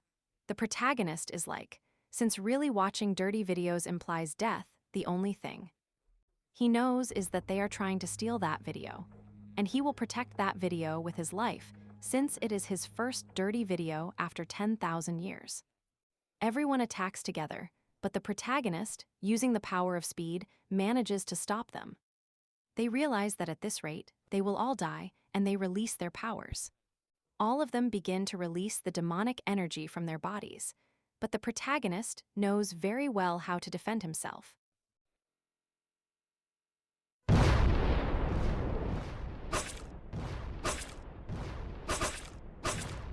Now everyone wants to run. They are facing a real monster, but it is already too late to hear. Using his index finger, throwing blood on the floor, whips come out to massacre the remaining people.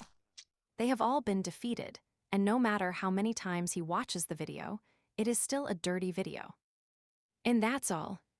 And the boss and the commander appear right above him, asking him what he was doing there and what had happened. And if by chance he had seen a memory stick that contained a video, and that video contained something very important for them, and that they need to use it immediately. The protagonist, all blushing, asks for what, looking to the side as if he doesn't understand anything. He hands it over. And he also explains the situation of how he experienced the event. As soon as he received that video, those guys started attacking him, and honestly, he has nothing more to say. That's just what happened, and the boss screaming, "What the hell was that?" Blushing, telling the protagonist that he had changed the original video. But the commander tells her no, that it is an encrypted video. It's a fake video, they have to decrypt it to show its true meaning. But why hadn't he told her if he had seen it before? He is a bastard, and Chimuela appears telling her not to be so rude to him. And the protagonist explains that she is his familiar. The boss thinks he doesn't go with her since she imagines him with a terrifying familiar. And things like that. Everyone will go to the Garen General Headquarters to see what the message contains. Now at headquarters, He asks his subjects to start decrypting the video, and if he can contact Chan Hyan-hee. That person is so powerful that no one can face him, except Baek Kang Hyan. But for the moment, he wasn't there. He was in Japan. Now, with the video decrypted, two people are shown to us. One person who is the most important, called Cardinal, and that there were 3 weeks left until the summoning. And looking at the camera, he discovers that there is a rat here, and the video ends there. The protagonist can draw 3 deductions based on that video. He could be the head, but there is someone above him because they call him Cardinal. Secondly, they are preparing to summon something. And thirdly, there is a guild sponsoring them. And he asks the boss and the commander that they have to find out which guild is helping him. He gives a series of arguments that are quite concise and convinces them. They are surprised by the protagonist's deduction, but they still don't know how to find the guild. Since now they will be quite cautious about what recently happened. The protagonist proposes bait, but the Red Rose Guild is not going to put any of its allies. They have already suffered many casualties and are not willing to lose more companions. But the protagonist has a perfect being in mind to act as bait, and he knows that the demonic order will not be able to resist him, since they will not be able to control their hunger for power. And the perfect person for this role is none other than Zihan, who takes care of his sick mother every night, and the protagonist looks at him with a sad face, thinking that he definitely behaves like a main character and that his plan is turning out wonderfully. Better than expected. A series of rumors were published that Zihan was a legend. He had many aptitudes, and they were perfectly spread so that they wouldn't realize he was bait, and that the guy named Park Guo was a genius. That he was the head of human resources management at Red Rose. And now, in a portal, the group is reunited again to enter the house, and they are talking about the waifu being a little sad. That the protagonist hasn't gone home to sleep in several days and hasn't gone to eat either. Maybe he doesn't like her food anymore. Or worse, he is with another woman, and everyone tells her to calm down, that the protagonist must be busy with several missions since he is very strong. And that now her mission is to give it her all to become as strong as the protagonist so she can accompany him. The protagonist starts thinking that in weeks he hasn't eaten well, hasn't slept well, and hasn't seen them, and he doesn't wait until the end of this mission. Now on the battlefield, Kangwoo is stopping an attack from a troll. And Zhang appears to deliver an attack that is augmented by the waifu, and also merged with an attack from the mage. The team is in perfect sync, and the protagonist is proud of that, but now it's time for the real test. A week has passed since the rumor he spread, and for the demonic religion, Zihan is the perfect sacrifice. So they won't take long to come. And using the power of ancient life, he sees 2 people approaching. They have a high level to kill a troll with a single blow, and that they are definitely heading towards Zihan. And finally, they took the bait. Another troll appears to the group. They were ready to face it, but the troll falls defeated to the ground. It was the deputy master of the Mer Guild, the son of the president of electronics, Kim Hai. And that he is a truly dangerous player and has a lot of money. And Zihan asks him what he is doing here and tells him to get lost, entering Sasuke mode. The brother tells him there are some rumors about him that he had exceptional qualities, above class S, and that he was perfect for a sacrifice. Everyone understands immediately he was a KO player. And Zihan launches the attack, but is repelled by a single sword strike, and the enraged brother counterattacks. And he kicks Zihan flying towards the wall, and it is revealed to us that the sword the brother is holding has a special technology from his Mir Electronics company that detects the enemy through a sensor and automatically defends the user's body movement against the attack. And the brother tells him to kneel on the ground, attacking him, but Tiso appears defending him with his shield, which is not very useful, as he has an absolute defense suit and sends him flying. But Zihan is ready to give it his all with the waifu's augmented magic. He tries to attack, using the dragon appearance power, and the brother remembers that it has always been like this. He has never backed down easily, even if he had every chance of losing in studies, in exercises. And even player skills, he has always been ahead of him, but now none of that matters. As long as he has enough money to use people and power, Zihun's talent didn't matter at all. Replicating Zihun's same technique, he attacks him. And Zihun was at the limit, and not just Zihun, the entire group, and he thinks it's the end. Zihun swore revenge that they abandoned his mother and him, but that he can barely protect the people dear to him. And he won't even be able to get revenge because he is too weak. And a message appears. The protagonist, admiring the scene from afar, finally discovers that the Mer Guild is the culprit, and that he is going to move to finish this. But Seihan appears standing up with incredible strength, screaming that he wants the strength to protect his loved ones. And he has been given many abilities, but the most important is that he has accepted the power of the celestial god. He re-enters the attack. His power is clearly much greater than before, and the brothers' defenses are not working. And he cannot believe it. Strength, speed, he is clearly stronger than him, but why is he losing? And when Zijun is about to deliver the final blow, the guard appears to defend him, who tells him that it is impossible, that he cannot surpass the guild vice master, and if he continues in that situation, he will end up losing an arm. And that he should behave, and he sends him a massive blow which leaves him lying on the floor. And he paraphrasing expresses that the only right that the weak have is the right to suffer. And Sihun, amidst tears, remembers that his mother is asking his forgiveness for giving birth. But all he wanted to tell her was that he wanted to thank her, but he won't be able to because he is too weak. He even involved his group of friends in his death, and that he truly felt sorry. When they are about to deliver the final blow, our protagonist appears defending him with one hand, and telling him that he agreed with what he said, that the only right the weak have is the right to suffer. And that from now on, he will let him exercise his right to the fullest extent. Everyone is surprised as to why the protagonist was there, but he tells them he didn't have time to explain, and that they took Zihan to heal him.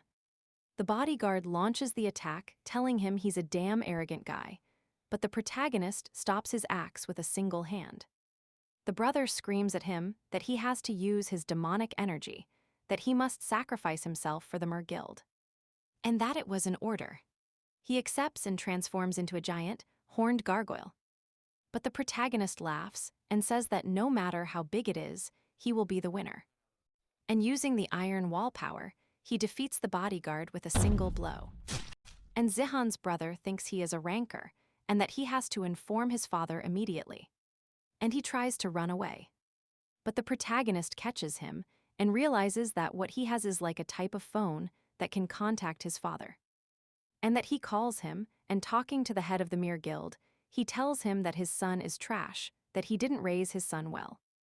And if he wants to save him, then he should come to the rank C gate in Mod Kong, and that he knows people like him very well. And that he comes well prepared, and in the background, we see that the head of the Mir Guild is extremely angry. He doesn't know who he's messing with. He doesn't know how foolish he's been for messing with him, and the protagonist tells him good luck and breaks the sphere with Zihan's brother's face, who begs for his life, saying he will give him everything he wants. Money, fame, everything he can obtain, but only his favorite dish crosses the protagonist's mind, and that he is busy now, that he needed to meet up with his father. And he uses the hobby little horsepower to traumatize him. Now at the meeting point, everyone is gathered, Ziola introduces herself, and the waifu fight boss. Both ask at the same time what their relationship with the protagonist was, and that they will talk about that later. That the important thing now is that this brat's father comes, but they don't know if so many people necessarily had to come. Because they don't believe the head of Mer will come to this place, since everyone knows it was a trap. But the protagonist says there is no easy war, and that the more the better, and that a father's love is infinite, and that he will definitely come to rescue his son. Several vehicles arrive. It was the head of the Mir Guild, accusing them both of being after him. But he also asks who the bastard who spoke to him earlier is. And the protagonist appears. He tells him that he looks much better in person. And he literally throws his son at him. They don't understand why the protagonist threw the hostage, and that his son didn't have a scratch, and that he should greet him. The father asks him if he is okay, that he should say at least something. But the only words he hears are someone telling him that he doesn't remember him and who he was. The protagonist had erased his memory, and the boss completely loses his sanity. Activating all his attacks, he attacks the protagonist, but the boss intervenes using her legendary armament. Which are the pink chains?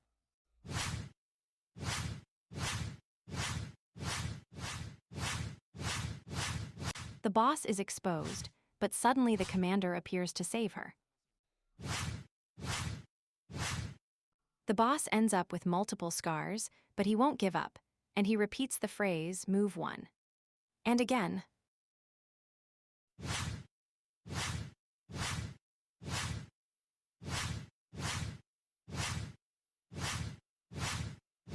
And the boss manages to tie them up with her chains, but it's useless. The boss was too powerful. And he frees himself just by opening his arms, and he looks at the protagonist and runs towards him. But at the moment of completely losing his mind and focusing only on the protagonist, the commander appears and stabs him in the back, but he gets up, half dead, to face the protagonist. Throwing a punch without strength, he falls to his knees in front of the protagonist. Now in the general headquarters, the boss and the protagonist are there. The boss seriously asks him who the hell he is. It's not so much about talent anymore, but that he is like a true monster, and the protagonist calms her by telling her that he is of great help, that it benefits her to have him as an ally, and that he will uproot the demonic religion. And the boss thinks that she really created a tiger, and that it is too late now. She has no choice but to ally with him. Now in a closed room, the head of Mur is tied up by some bands. They ask him a series of questions, which he refuses to answer. No matter how much they tortured him, he wouldn't say absolutely anything. The boss also tries to hit him, but he repeats that he won't say absolutely anything. And the protagonist appears behind them, telling him that then he will have to give him the answers. But he would never speak, much less to a guy like him. But the protagonist brings up the argument that he could return his son to normal. And if that's at stake, from now on he would answer the questions they asked. He met that man 8 months ago. He has no idea who he is, but he made him an offer. If he supplied him with a series of things, he would make him a demon. And he was eager to become a demon, because demons never die and they always thirst for power. And they will never get tired of living. But the protagonist knows that those are nonsense. It is not a desire to live, but a horrifying agony. Bigger than anything in the world. And the boss accepts that he still doesn't have demonic energy in his being, since to do so, he had to have an adaptability that he still didn't achieve. And that what the demonic religion was trying to summon was a devil, and that about a month ago, the dimensional wall had weakened. And that now they could make those kinds of summons, and the protagonist realizes it was his fault. That maybe he destroyed the Gaia system while returning to Earth, and if that system is destroyed, the devils. The demons, even the people he saw when he summoned the dragon, could come to Earth. But he calms down and tells himself that for now, he will only focus on finding the demonic cult. And it is also revealed that there are more guilds involved, and a scene from the demonic religion is shown to us, who don't understand why the head of Mir is acting like this, and that the preparations are ready to perform the next ritual. It is also revealed to us that the protagonist will gain a reward thanks to how much he has helped them. And Kangwoo finally returns home hugging Shimwela, asking her for forgiveness, telling her he will never abandon her. And that he was working, but he finally finished his mission, and Seola was also very worried. But she also understood the circumstances the protagonist might be going through and had prepared his favorite dish. The next day they meet at the hospital. Everyone from the group is gathered. The protagonist tells the version that he was following him since he had heard rumors about his group. But Ziola asks him to tell them in advance as well. She knows that he keeps many secrets and thinks that they are very distant, and the protagonist asks for forgiveness. He cannot guarantee that something like that can happen in the future, but he will do everything possible so that the people in his family do not worry. And Ziola, speaking informally like the boss speaks to him, everyone is watching the wonderful spectacle. They are flirting. And about to hold hands, Chimuela gets between the two, asking him please to peel the orange. But it was already peeled, and that he should take out the white things, and it was peeled, so Si-hun asks what happened to the head of Mir. And his brother.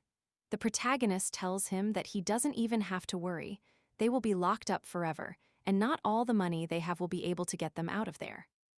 And although it wasn't intentional, he also found out about his situation, and that his sick mother will be transported to an advanced facility with medical aid. Hanso thanks him with tears in his eyes and is going to tell them his big secret. Indeed, his awakening is rank S, but he still cannot use it well because he is not strong enough. He is not sure how he acquired them, but he received a message from the Gaia system and was selected to be the system's protector. And on May 22nd, they gave him his powers, the very day the protagonist appeared on Earth. The protagonist thinks that he is not just a main character, he could even be better than expected, and that he was glad to have him as a subordinate. Later, the scene changes. The protagonist and Chimuela are fighting in a rank S gate. And using their combined powers, they manage to defeat the ogres. And finally, the protagonist has reached level 50, unleashing his 6th awakening with his new ability, which is still unknown. And Ziola is calling him. She tells him that the move is almost complete, and that his mother agrees, and the protagonist will go there immediately. The four of them move house. They are in an extremely large and luxurious apartment, which was given by the Red Rose. The waifu gets very angry at the thought that the boss is her rival, as she is no match. And that Chimuela, the protagonist, and the waifu will go out tomorrow. The three of them are at the mall buying and buying, having a great time like a happy family. And they will also stop to eat so the protagonist can enjoy himself. The protagonist literally ordered the complete menu, literally everything. And when the protagonist is most comfortable eating, the master of the Hanel Guild appears asking the protagonist please. To join his guild, he will get him a house, a car, and also 5 million won, but the protagonist says that is insufficient. And he offers more than all that. They will give him a legendary equipment set. It is explained to us that legendary equipment sets are extremely rare. They cannot be bought with money. And that the wielder and the weapon must be aligned. They must have a special characteristic in common. But the protagonist rejects him again, and he leaves him the card in case he changes his mind. The next day, the protagonist meets the boss and tells her what happened. She asks him why he didn't accept, as they offered him several things, but he tells her that he wasn't interested, that he was fine there. And they also meet the commander who has a gift for him, which they found when investigating the Mir Guild. And that when they saw it, they knew perfectly well that it was for the protagonist. They are talking about how its effects don't seem very good. There is only one thing that catches their attention. There is a 5-level increase, but only for players who have inherent stats. But there are very few players who have this ability, but the protagonist effectively has it. He thanks her, as the item adapts perfectly to him. And the Black Pearl coat recognizes the player as its owner, and the demonic energy stats have increased 5 times. And the protagonist thinks that legendary item is really good, and that he loves it. And the boss wants to see how strong the protagonist has become, so they are going to fight. They are in the training room. The boss thinks that the protagonist was very strong before, and that he has grown a lot and now possesses a legendary weapon, so she will not hold back, and the commander also wants to see how much the protagonist has grown. And the battle begins. The protagonist thinks that she is underestimating him, so he grabs her cap to cloud her vision. But she attacks him, and attacking very seriously, as the protagonist is not a normal player. And the protagonist uses the special ability Kraken's Wrath. As for the boss, she uses her legendary weapon.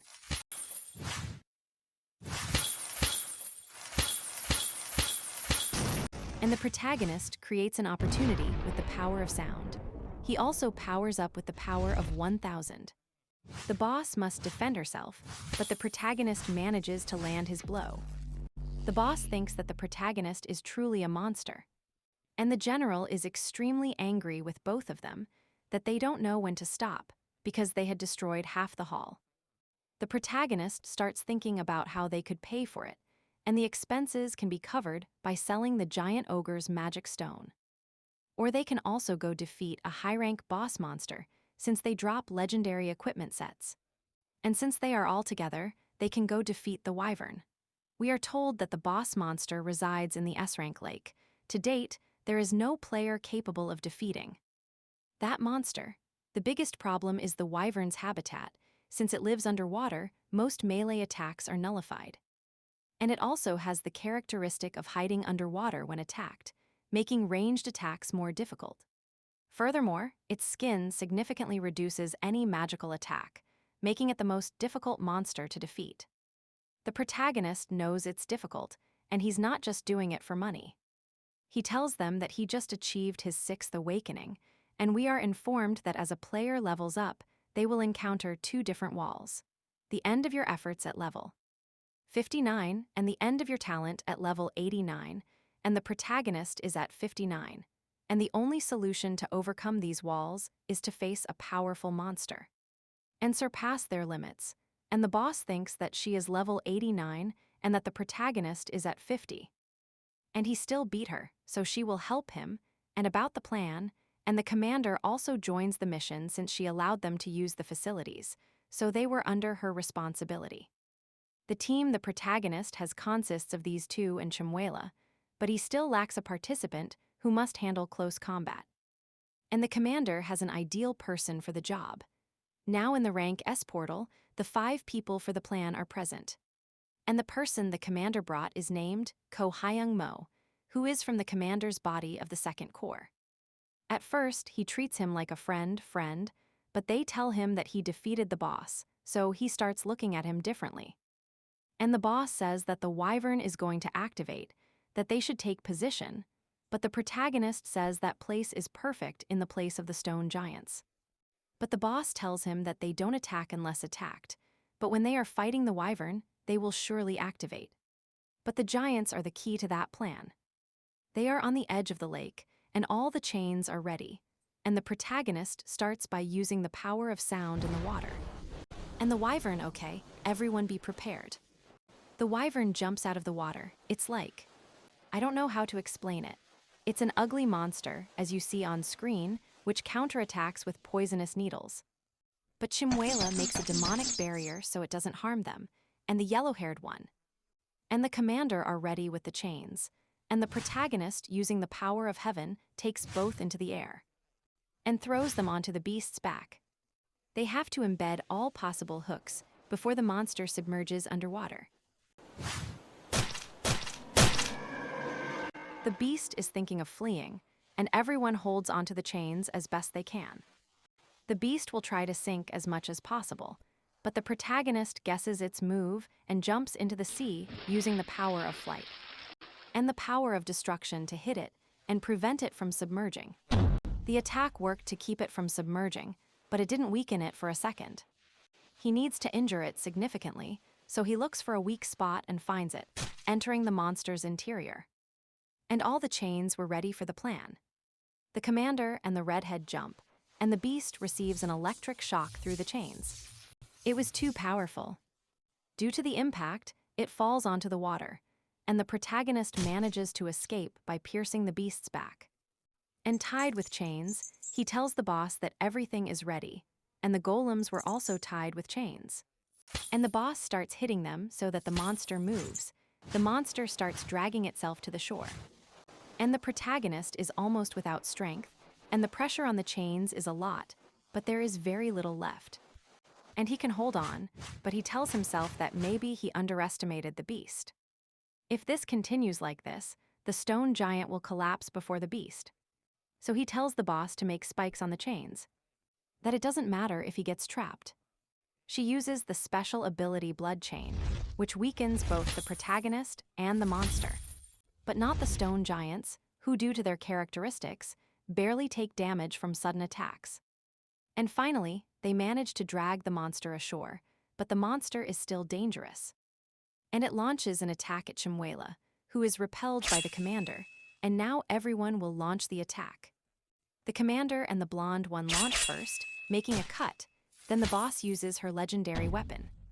But the beast continues to defend itself, and the protagonist says that it won't be an easy fight just because it's out of the water. After all, it is an S-grade boss monster, and he transports himself to a place that has 3 gates. But that he will not open the gates yet. He only needs to drink some water and returns to the present using the power of infernal fire. He uses the special effect Kraken's Wrath and adds the magic power statistic increased 5 times by his legendary weapon, injecting all his magic power into his black spear, creating. The ability falls, and everyone should stand aside, and he manages to defeat the beast, and he has successfully combined the 3 powers. And the condition for extreme puppet delay has been met. He knows that was exhausting, but he still has a long way to go. He needs more and more power. They didn't know the protagonist was so strong, asking him what he had done and why he hadn't used that ability before. The protagonist thought they should see how his hand was. It was only trembling. It wasn't an ability he could use gradually, and so they flattered him over and over again. However, he felt a doubt. Now that he thought about it, the status window hadn't appeared, and the monster behind him started to get up. They wonder what the hell was happening. The protagonist clarifies to them that it wasn't over yet. They should see his status window, and indeed, there was no guarantee that the monster was dead in it. But that couldn't be. Even with his power, he could defeat a demon from the 7th hell. He wonders how it was possible, and this one screamed and started transforming. Tentacles came out of it, screaming over and over. They wonder what was happening. It was supposed to be the 2nd round, but the demon was fleeing. The girl threw her chain towards the monster, and she threw the chain towards her friends so it couldn't escape. The protagonist cursed the situation. He had used 3 of his powers. The rage buff against the Kraken was over. He didn't have much demonic energy left, thinking that maybe he could lose. But suddenly, Echidna transformed. They wonder why there was another monster, but Kangwoo clarifies to them that it was only the little one. And that's how she attacked. She was happy, asking him if she did well, and windows appeared. They had successfully defeated the Class S monster, the Wyvern, giving them the due rewards. And flattering the little one, but they wonder why the Wyvern had tentacles. It was the first time they encountered something like that. The protagonist doesn't believe it was something special about the world, because he had seen something similar before. When the Wyvern started writhing, it resembled the behavior of the demonic order, believing that that damned thing should be nearby. Where the tentacles had sprouted, and indeed he found it. It was a precious stone. Unlike the magic stone, this one contained a high concentration of demonic energy, since magic stones were created internally naturally. But this one had a very artificial surface.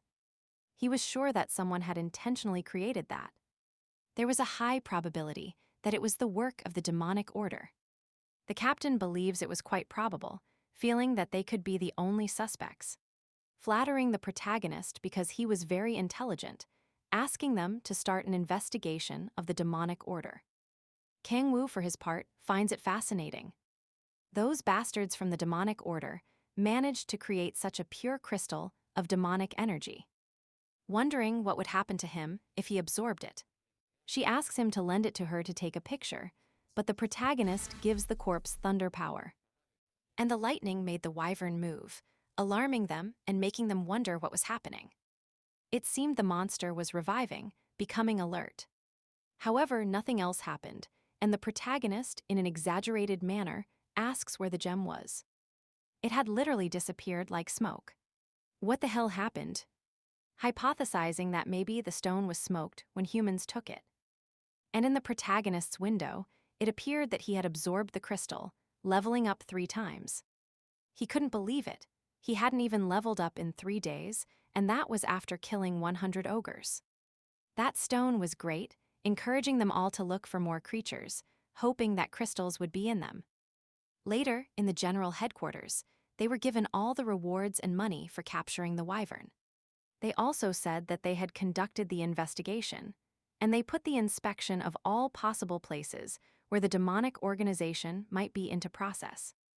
And there was also good news, since, due to the wyvern's materials, they had been able to construct a legendary weapon. However, it would be an object that would increase dexterity, and only a player with internal Kai could use it.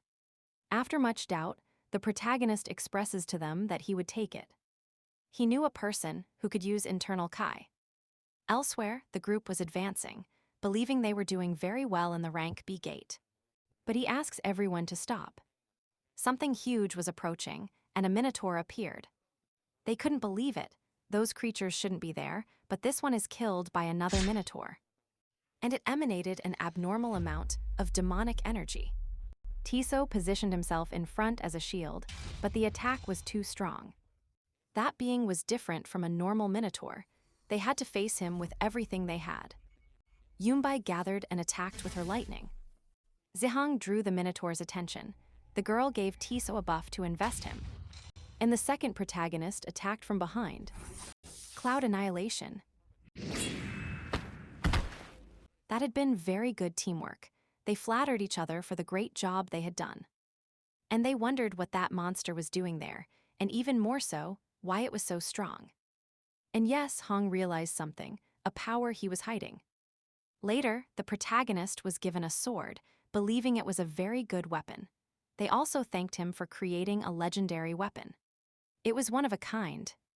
She believed it was true. She also expressed that he should treat her as an equal since they had known each other for a long time. That's why there was more trust, and the protagonist accepted. And he also asked what they had found out about the demonic order, but they hadn't had any backup, even though the core members were working very hard. Furthermore, they had hunted many monsters, but there were no crystals. The protagonist didn't understand. It was very strange. It was impossible that the demonic order had planted a single crystal in the creatures. He wondered if he was mistaken. Elsewhere, the leader asks what happened to the wyvern and who defeated it. They said they were trying to figure it out and had gone to check the progress of the demonic crystal erosion. But only traces of a battle remained, and they had taken the crystal. This angered him. He punished them for their incompetence, asking what was wrong with the other monsters. They were checking that right now. Most were fine. They didn't believe their plan had been discovered. He accepted it and cursed. The wyvern was a monster that hadn't been defeated in the last 5 years, but of all time, it was defeated in that time. Wondering what situation that was. And they also told him that due to that incident, his plans were significantly delayed. He remained silent and thought that maybe they should use the other method. Those present were surprised. If that plan were carried out, the consequences would be very big, and the risk of responsibilities was too wide. He calmed them down. He didn't say to proceed immediately, he just wanted to test something. They doubted him again. If they used that method, the world rankers wouldn't stand by idly.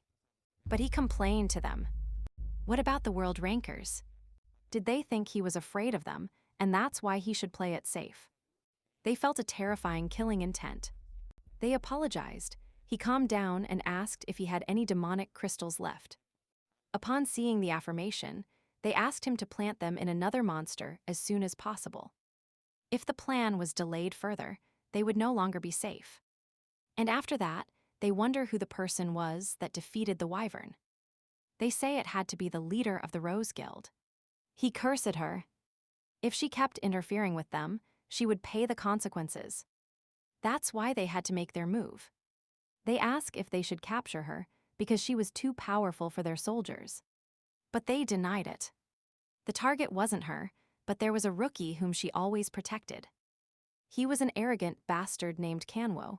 They had to capture him and bring him as a hostage. Later in the rank B gate, they were happy about their feats, and the protagonist appeared.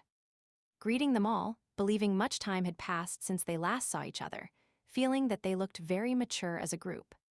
And they were already in rank B. They thanked him and asked why he visited. It was because he had a gift. Everyone thought it was for Ziola, but it was for Zihan, a legendary equipment set that only someone like him could use. Tiso felt very jealous, and the boy denied it.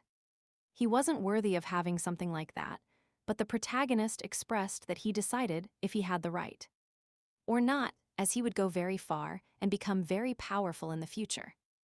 In a few years, he would be of great help to him as a companion, so he should accept it. He gave him the sincerest thanks he could give, uttering awkward words, even reciting a kind of poem for the protagonist. Taking his hand, he believes he will live only to serve him and meet his expectations, also giving him a gift. They had defeated a monster and found that object. The protagonist now held his hand, believing they would stay together until the end, asking how he had gotten it. He recounted that they were hunting as usual, but he had a strange feeling, as if he had something that gave him chills in his body. When he met him, he had felt something similar. The protagonist gets serious. Then that bastard could feel demonic energy, asking if when he first saw Echidna he felt the same. But he denied it. Nothing happened with her, so he believed he didn't feel demonic energy. Wondering how his sense worked, concluding that he could feel the demonic energy of transformed monsters that had passed through the dimensional rift. He wonders why the system would give him something like that, but if so, he orders him to do something together with an evil look. And so they all went to their respective homes.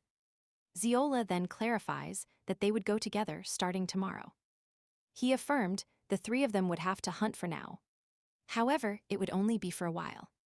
She stayed behind, thinking that if they went to the gate tomorrow, she wanted to accompany them. So she could level up more and be useful, but Kanguo denied it. Starting tomorrow, they would go to Ranka Gates. The monsters would be much stronger than the minotaurs they saw today. Asking her if she was sure, if she could handle the monsters and not be a burden. She begged for forgiveness, and they clarified that they would also investigate the demonic order. Even those bastards could appear at any moment, even right now. The protagonist asks them what they wanted.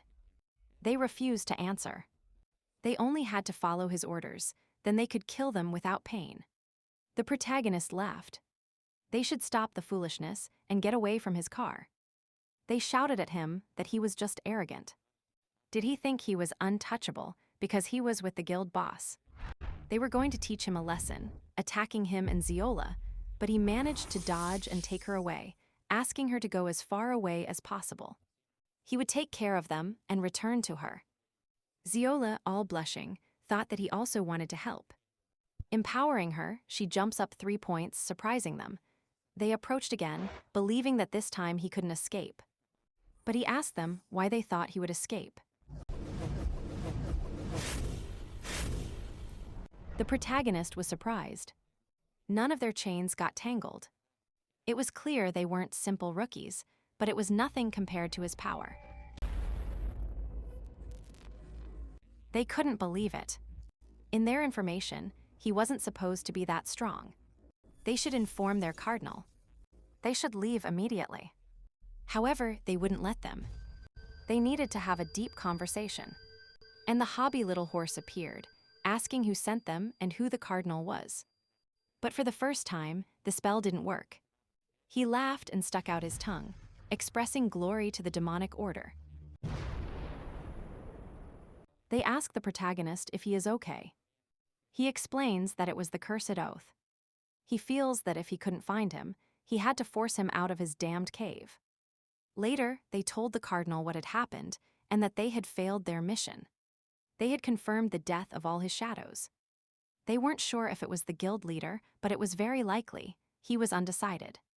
He never thought he would lose his troops, asking how many fragments he had left. Upon seeing what they had collected, 30%, he feels it wasn't bad. Time was on his side. Everything was going as planned. Returning to the protagonist, they ask if he is okay. He calls the guild, asking them to please guard his companions against any spy. He had suffered an attack from the demonic group, and he expressed to her that for now, they should stay away so they couldn't touch her. She felt that he was really considerate. She didn't think that was why he didn't want to be with her. She apologized and thanked him again. She also clarifies that she wanted to become a person as strong and good as him. He promises her that she will become very strong and they can go on missions together. He blushed. He knew she was an angel, asking them to go home. 10 days later, they had obtained 3 more crystals, with the second protagonist congratulating him because they were doing a very good job. And so they said goodbye, and he returned home. The girl waited for him so they could give her food, and so she rested, reporting that the demonic order hadn't taken any action. Wondering what those bastards were up to. And then, when he goes on a new mission, he receives a call from the guild leader. They informed him that movement had been detected at the rank S gate in Manhwa.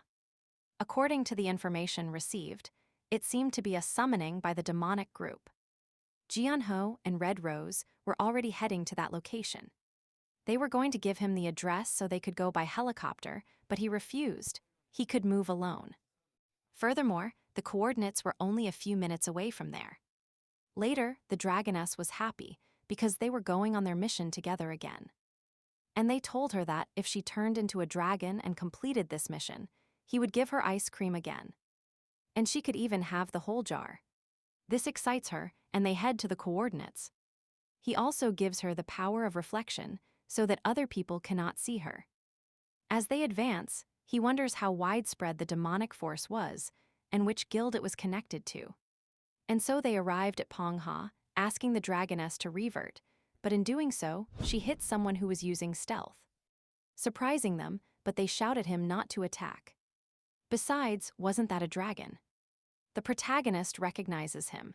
It seems to be the guy who accompanied Baek Kangyu, Minjok, master of the Onyuri Guild, who explains that he saw a strange presence moving, which is why he went to that place. But they silenced him, who had given him the confidence to continue speaking, upon seeing that they were trying to explain to him. They repeated that he should shut up. He had told him that he couldn't speak. The protagonist senses that he didn't like a guild master stalking him. That's why he had to know what he had. He felt he had no intention of listening to him. In that case, he had no choice but to defend himself. He doesn't understand him. He only clashed with him once, but he felt his enormous power. He asks him what the hell he was. This one was astonished. He wasn't that strong. If so, he couldn't be linked to the demonic order. And now he wanted to listen to him. He had to tell him the objective for which he came to that place. This one was surprised. Was he suspecting something? The suspect was him. His growth was too fast for his short time. Taking a knife against him. But the protagonist had asked him why he was so curious. Did thieves also fight? Later, the scene changes. He thought they hadn't arrived yet, so they had some time. And they had bought him a coffee, but they clarify that he had stolen everything from magic to his coins. And they ask him again to explain the misunderstanding, why he had come to Ponga. He explains that his Onyuri Guild was independently following the actions of the demonic order. He had probably heard the term healing bandit. That was the term they used for themselves and the members of their organization, and they treated them horribly. Although they were quick to hear rumors and seek justice. That's why they had also known about the demonic order for a long time, so they decided, in addition to the government, and Red Rose, also to pursue the demons to prove that the bandits could also stand on their own. And when he approached them, he found him, and the protagonist told him that he believed him, saying goodbye because they had finished talking. But they stopped him. They expressed that he had the same level of skill as the masters of the top 5 guilds. No, he could even have better skills, asking him why he was helping the government. And the guilds hunt the demonic order. He had the same reason as him.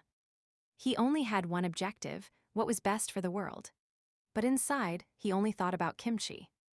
And now he was leaving. The subject thinks that Kang Woo looked like a villain, but inside, he was a good person. And the protagonist thinks there was no better way to absorb demonic energy than through those bastards. And he concludes that the Thieves' Guild was not with the demonic order. Therefore, only 2 guild masters remained on the list.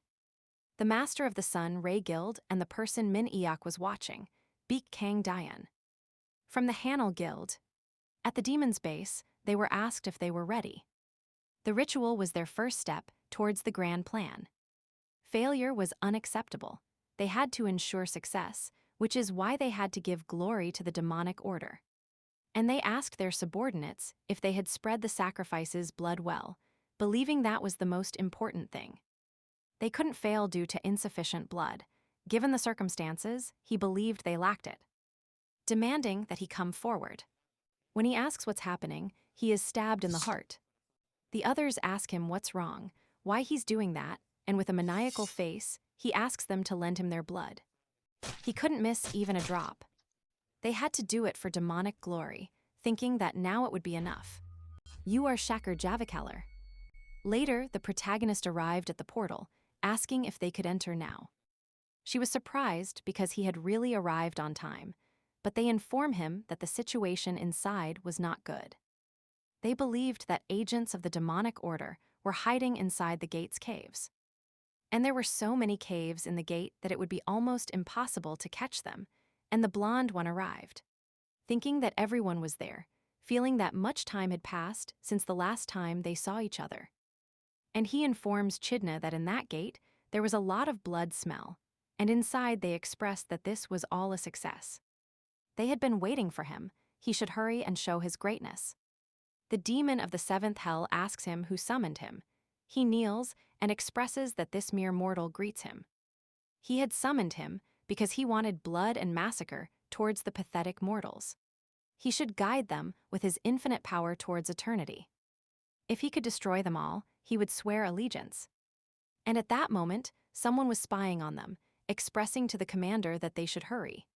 He was exploring the caves, but an unexpected situation had happened. However, the transmission was cut off, believing they should go immediately.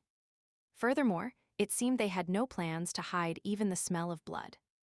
It was clear that something bad was going to happen. Inside the rank S gate, a demon rose among the rocks. Laughing, he felt he could treat them as sacrifices for his massacre. They shouldn't be afraid of him. The other players shouted that they should hold their ground until their reinforcements arrived. The demon loved their attitude, and he attacked left and right. The bald, tattooed man couldn't believe it. That was his first summoning plan, and he had too much power. As the dimensional walls weakened, day by day he could call a stronger demon next time. And everyone would be at the feet of the demonic order. The demon thought it wasn't enough. They should get closer, but the commander was tired of seeing his players die. That's why he launched himself against him, but they expressed that it was ridiculous. Attacking him back, she asked her commander not to act so recklessly.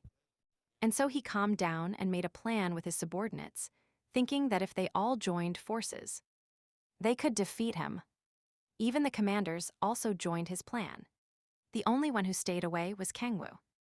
The bald, tattooed man asked him to hurry up and show his omnipotence against those damned mortals.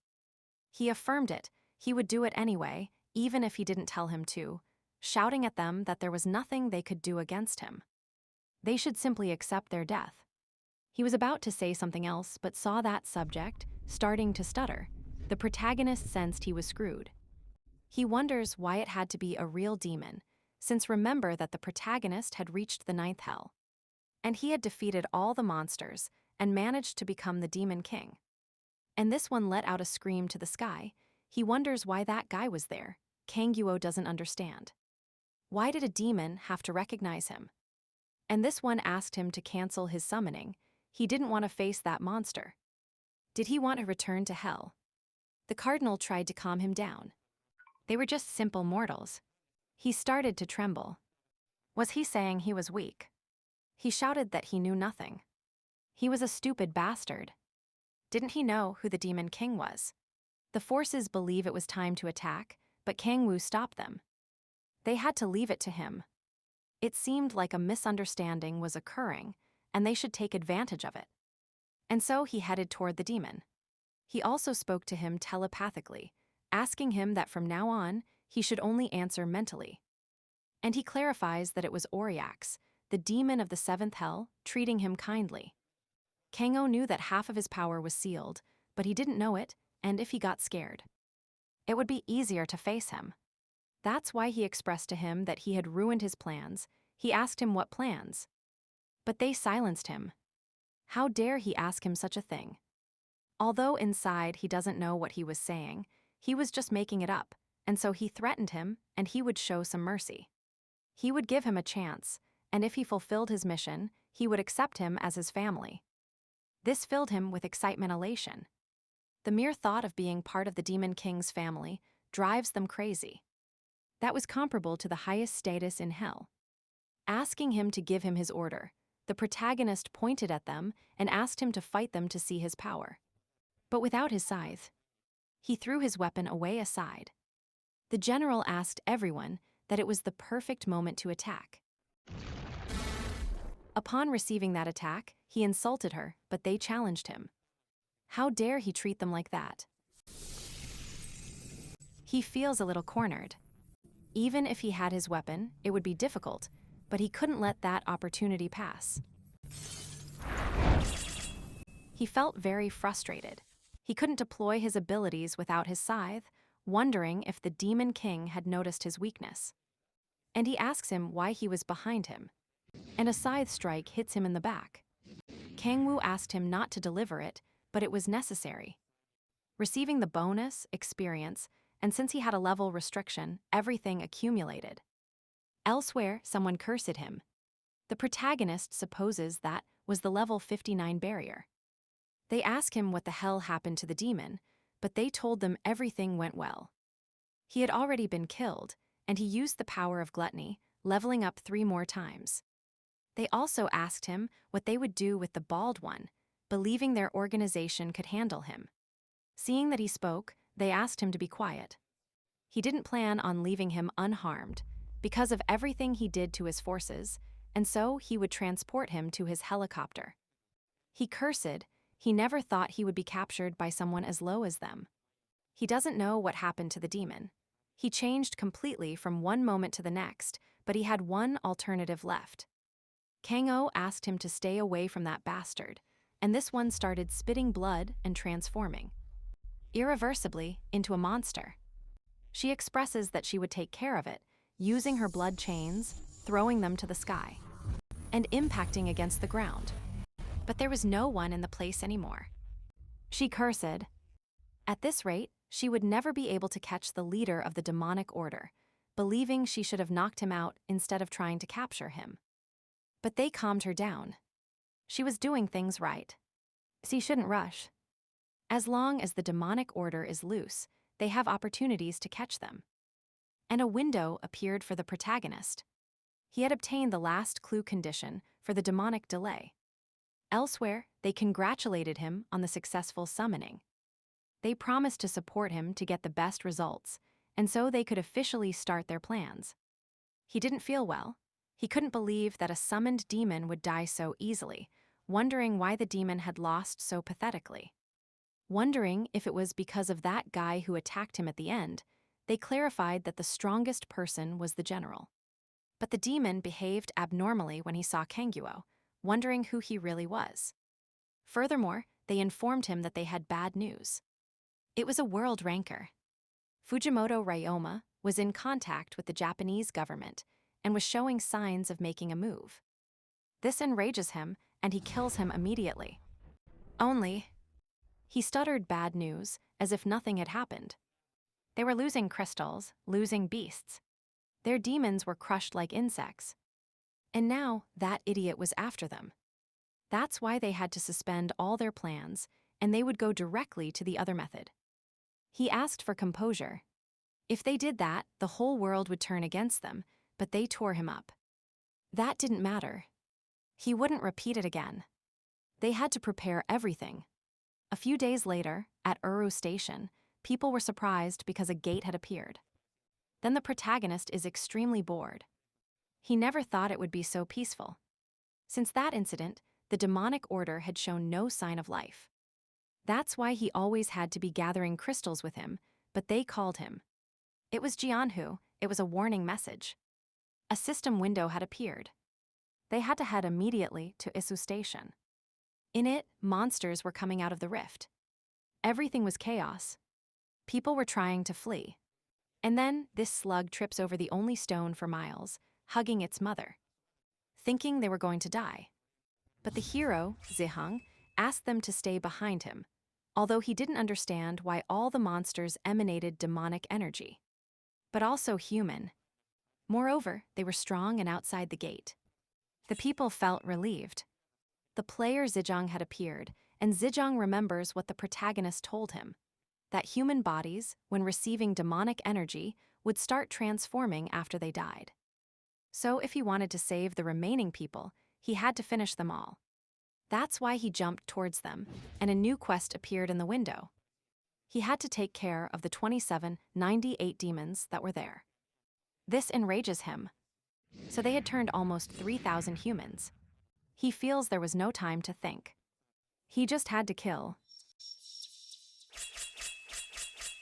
After finishing his attack, he doesn't know if it would work. He had attacked with everything, but demons kept appearing from the rift.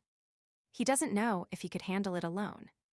However, they shouted that they had arrived to support him. He asks them how they arrived so quickly. And this was due to spells, and they asked him where Kangwoo was. He, with his head down, explains that he was inside the rift. And inside the portal, the white-haired man was killing everyone present. And upon seeing him, he asks if he had heard the news, which is why he should be there.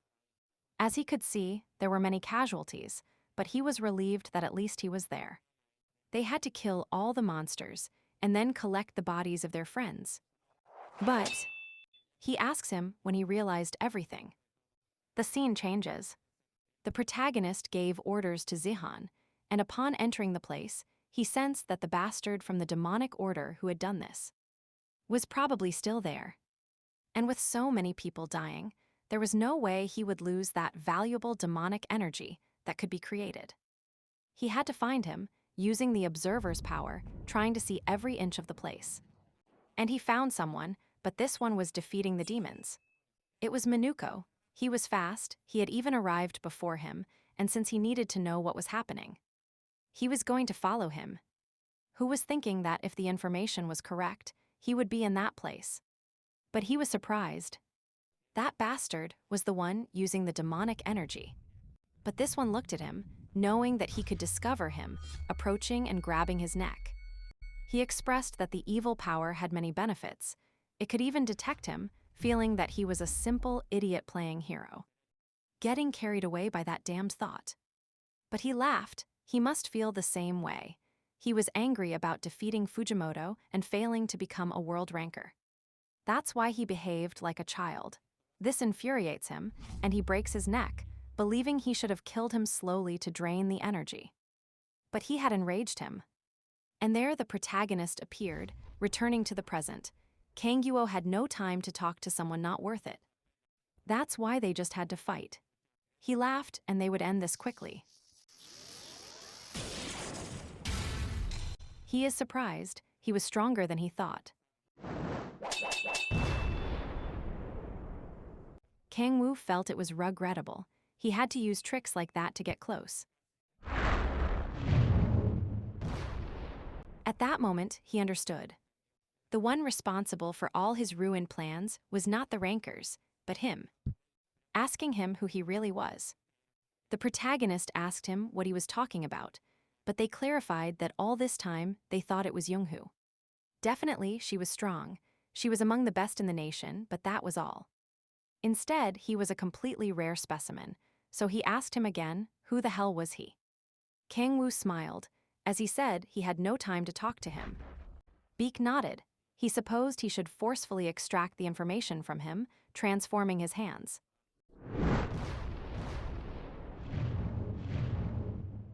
He started to laugh. He was in that state again, so it was a good occasion to test his new strength. Summoning him, because he had gathered enough crystals for his summoning. Kangwoo was surprised. The shape of the fragments had changed, and all the demonic energy was directed towards that bastard. He asked him to hurry up. He had to give him all his power. And he completely transformed into a demon. The protagonist cursed him. He was completely crazy. He had summoned a demon inside his body, and a power grazed his face. This one laughed. It was a surprising power, and since everything was ready, they had to start again. Kangwoo cursed him. He never thought he could succeed in something like that. Upon dodging, he expressed that he was going to end all of this in a few minutes. The demon laughed. His attacks no longer affected him. And now he got scared. His energy was dispersing because of that damned claw on his arms. This was due to the demon's trap. That was his power. The power of blocking. That meant his power was sealed. The protagonist believed he wasn't lying. He couldn't feel his power at all. The demon mocked him. As long as he held him, he couldn't break free with his current strength. That's why he had told him to approach. Now he was just a subject to test his strength. He felt he knew bastards like him very well. Idiots who had the illusion that the world belonged to them. Arrogant, rude, and crawling bastards. That's why it was time to pay the price for it. He must die. But footsteps appeared. Echidna shouted at him to stay away from her father, but her magic was also sealed since the source of her power was Kanwo. The demon threw the protagonist, thinking he would also have some fun with her, because clearly she was related to Kanwo. He was curious how she would react, but this one asked him to release her immediately. If he didn't, he would die. It was a promise. This one just laughed. How could he face him if he didn't even have the power? There was no possibility, but Kang Woo cut off his arm with the power of blocking. He expressed that earlier he had asked him who he was, and now he would tell him. Kang Woo clarifies that he could feel his energy again, but since he had already used several powers, he didn't have enough energy. The Kraken's duration was over, and he was at a disadvantage. The demon laughed, feeling that he was a resilient bastard, but he couldn't fight with a body like that anymore. The protagonist knew this. He didn't want to use that method, but he had no other option. The power, which is the most suitable for him, and the gluttony gates perfectly combined with him. And for this time, he would open Myriad Demon Place first gate. He doesn't understand him. What was that appearance? It was terrifying, attacking him with everything he had. He smiled. He wasn't as strong as expected. He had scared him for a moment, but the protagonist started regenerating, and the demon's body began to be consumed by gluttony, little by little, causing him unimaginable pain. He was transported to the abyss, asking the demon to help him, demanding that he get him out of that place. This one responded that it was a complicated situation. He himself would see the bastard who sent him there. He had to allow him to enter his consciousness, but if things went wrong, he could lose his body. This one accepted. He had no other way out of there, and upon taking over the body, he saw Kangwoo. He started screaming why he was so stupid to fight that monster. He should have chosen some hell prince or some devil. This one doesn't understand him. Was that idiot as strong as the Prince of Hell? But they shouted that he was stupid. He wasn't even comparable to the 7 princes, because all of them had been defeated by the Demon King. This one cannot believe it. Was Kangwa Demon King? It was impossible. He could never have thought of something like that. It couldn't be that someone like that was on Earth, repeating that it was a lie. And again, while being devoured by gluttony, meanwhile the protagonist was in a type of sea, wondering what was happening. He didn't remember anything, not even who he was, and he saw gluttony and the subject going towards the bottom of the sea. Feeling that he needed to get out of there, but he wonders why. He didn't even remember who he was. He doesn't know why he was fighting, while gluttony dragged him towards the depths. Feeling that he just had to give up. But his name resonated in the sea. Gritting his teeth, he cursed at himself. He had to keep fighting. He had to keep fighting until he had no strength left. And so they cried because he had finally awakened, expressing to them that he was fine now. In moments like these, he had to risk it to live. Echidna asked him not to joke. He was supposed to have promised her never to leave her alone again, reproaching her over and over. Kang Woo feels that maybe he exaggerated. Opening a gate is using Hell's energy. He normally never used that power in his past, so he would be more careful in the future. But for now, he had a very good present, and he would protect what he had around him, giving him the reward for defeating the demon of the 8th circle. The infernal demon Amjujas. Finally surpassing level 100, reaching level 103. And so they also healed his arm. They also talked about Zihang's mission. He believed he would properly explain things when the situation calmed down, and upon seeing that the protagonist struggled a little to move, they pick him up in their arms. This was perfect for Kangguo. He was extremely excited, believing he wouldn't be able to walk for a while, but someone asked him not to worry. His brother Tiso would help him. He shouldn't refuse him. He did it because he loved him very much. They recounted that the incident at Izu Station turned the whole world upside down. It was the first incident involving the demonic order, in which their existence in the world was revealed. Because before that, they had lived in the shadows. Due to that incident, it became the turning point for the demonic order to stop hiding their identity. Later, 3 days after the incident, the protagonist finally woke up from his 3-day sleep, believing his body was much better. And so they were happy because he finally woke up. And they told him that Rose had been there because she was worried about him, and she had come to see him for 2 days. She only said it was because she had bought a house nearby and was passing by. Ziola asks him if he shouldn't rest a bit longer, but he was fine. They shouldn't worry about him. And they also told him that while he slept, the Hanel Guild had dissolved. Meanwhile, the members of the demonic order had caught them. After interrogating them, they had all turned into monsters, but more than that, there was no movement from them. But new reports were arriving from all over the world. No country had shown itself as openly as Korea. Yasekeng Wu took a look at the news, and they were all talking about the demonic organization. And the hero Zihang, who was the one who had defeated them. She asked him what he would do now. His mission was complete, but the protagonist denied it. It wouldn't end his mission until he had cleaned up every last crumb of them. He also tells her about a world ranker. He had attended Korea. It was the Chinese Guild of the Celestial Sword Sect. An article said they had attended to recruit Zhejiang, Kangguo. Now that he thought about it, he knew that the dimensional rift was weakening little by little. He couldn't predict what strange methods the demonic order would use. He couldn't even imagine how someone would summon a demon inside a body. In the end, he had no choice but to become overwhelmingly stronger, wondering how to pass his current level barrier. Believing he had an idea. Later, at the Red Rose Guild House, the two met. The latter explained that it was very difficult for him to walk on the streets now. Moreover, it was all because they had given the credit to him instead of Kangwoo. But the protagonist didn't care about that. He didn't like attention, and besides, he had called him because he wanted to learn martial arts. And so the classes began. He had to take a main weapon, then he taught him a series of incomprehensible words to anyone, expressing that it was easy, and he should do it like that. And so the protagonist tried to recreate it, failing on the first attempt, on the second, on the third. In all subsequent attempts, Si-hun asked him not to give up. He should be able to, since it only took him 2 days to learn it.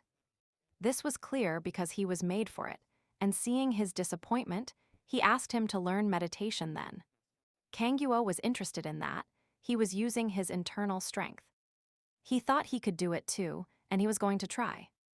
Activating his internal demonic power, gathering it, and managing to form a demonic essence crystal. He was surprised and told him he loved him very much. He had finally met the last condition for the delay. Although it seemed to be the same crystal as the demonic order, the integrated power was different. He wanted to test his new power. This surprised him. He was using mental techniques, and Kang Wu recounted that he had used about a third of the demonic crystal. Sun Ho thought it was incredible. He only saw it once, and now he could implement it. He thought it had been very good practice. That's why they should practice more, but they challenged him. He couldn't do that. If he didn't sit down while using it, something would happen to him, but nothing happened to the protagonist. Standing up, he should have energy deviations, but the protagonist made it very easy. And compared to the Hell Palace, it was easy to concentrate, believing they should go to a rank S gate next time. And so they headed to drop Suho off because he couldn't take public transport, as he was so famous that they overwhelmed him. That's why the protagonist promises to buy him a car. Furthermore, a vehicle was nothing compared to what they had taught him. But upon arriving at his house, subjects were at the entrance. They asked them who they were, and they said they were the third leader of their squad from the Heavenly Gate Guild, Namgon. The emperor wanted to see the sword dragon, so they should follow him. Si-hong was surprised. Was he talking about the sword emperor? But they got angry. They couldn't say his name so recklessly. That's why they had to follow him in silence.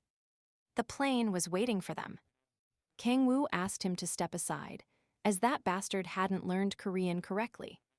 He shouldn't use informal words with people he didn't know.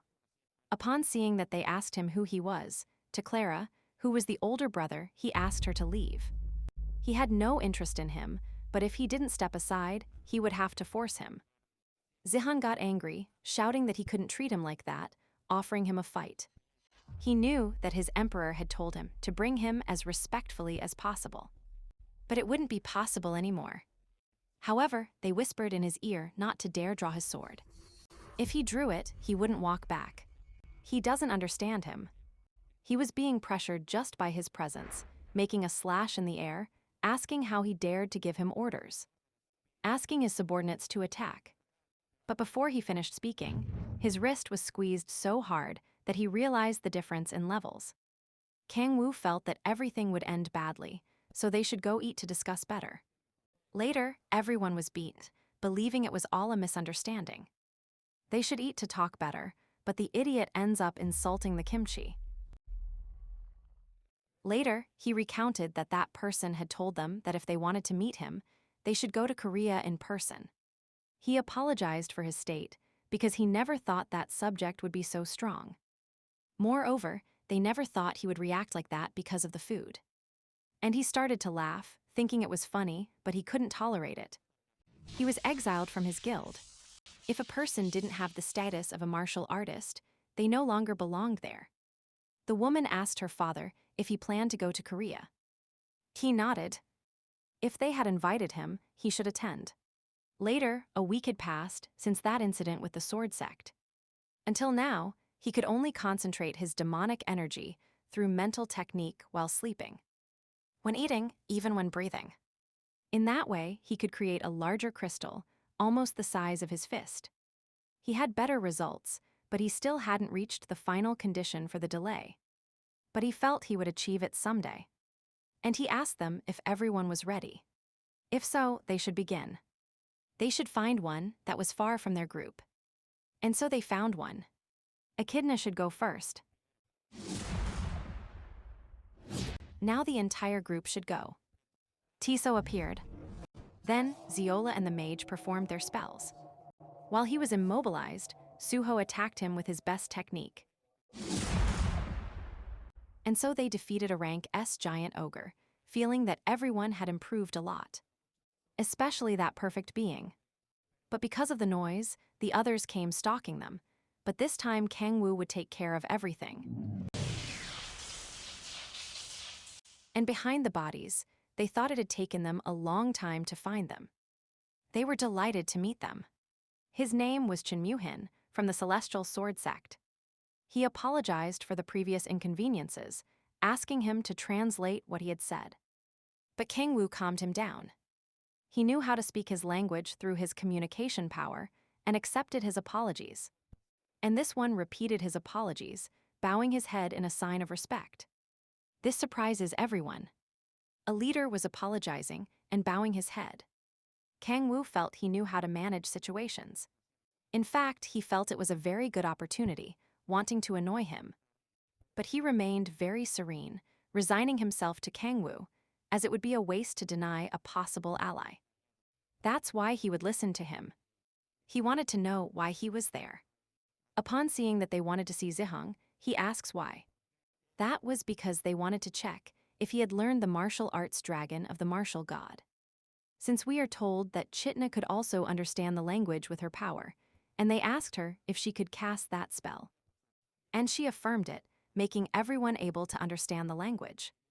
He laughed, it was great. He had completely stolen that subject's job. And so he repeated his question about martial arts, since he couldn't know that technique. Since only descendants were supposed to inherit them. The protagonist realizes that his sect was before the era of players, believing they were innate fighters. Asking him what was happening to Sisehen, he knew his ancient technique. They were going to kill him so no one else would find out, but he let out a laugh. He had read too many Murin novels. He just wanted to negotiate. The secret martial arts of his clan had been fading over the years, and he had seen a video that this kid had the most perfect technique he had ever seen. Moreover, if he helped him, he would teach him the martial arts. The protagonist asks him what he thought. This one thought that he wanted to become very strong so that what he saw wouldn't happen again. That's why he accepted, and the protagonist asked him to go talk then, speaking to him kindly. Later they go to their hotel, and they are happy because everything went well, and the girl also agreed. Moreover, she had also developed an interest in that man. This completely surprises her. She always said she would only be interested in a man when he was stronger than her, believing that maybe that sword kid could do it. Feeling that he was a good boy. Believing that the sword dragon had also awakened her interest, but she denied it. It wasn't him, but Kanwoo. He had an arrogant attitude and a strange power within him. She had never experienced such admiration before. This bothered her. She knew he was strong, but the sword dragon would surpass him soon. She felt bad for him, but he wasn't a worthy son-in-law, believing she needed to do something so her daughter would realize it. That's why they would go see that subject immediately and test how strong he was. The next day, at the Red House Guild House, the protagonist asked her what she was saying. He affirmed it. Yes, he wanted to fight him. He wanted to test his abilities for himself.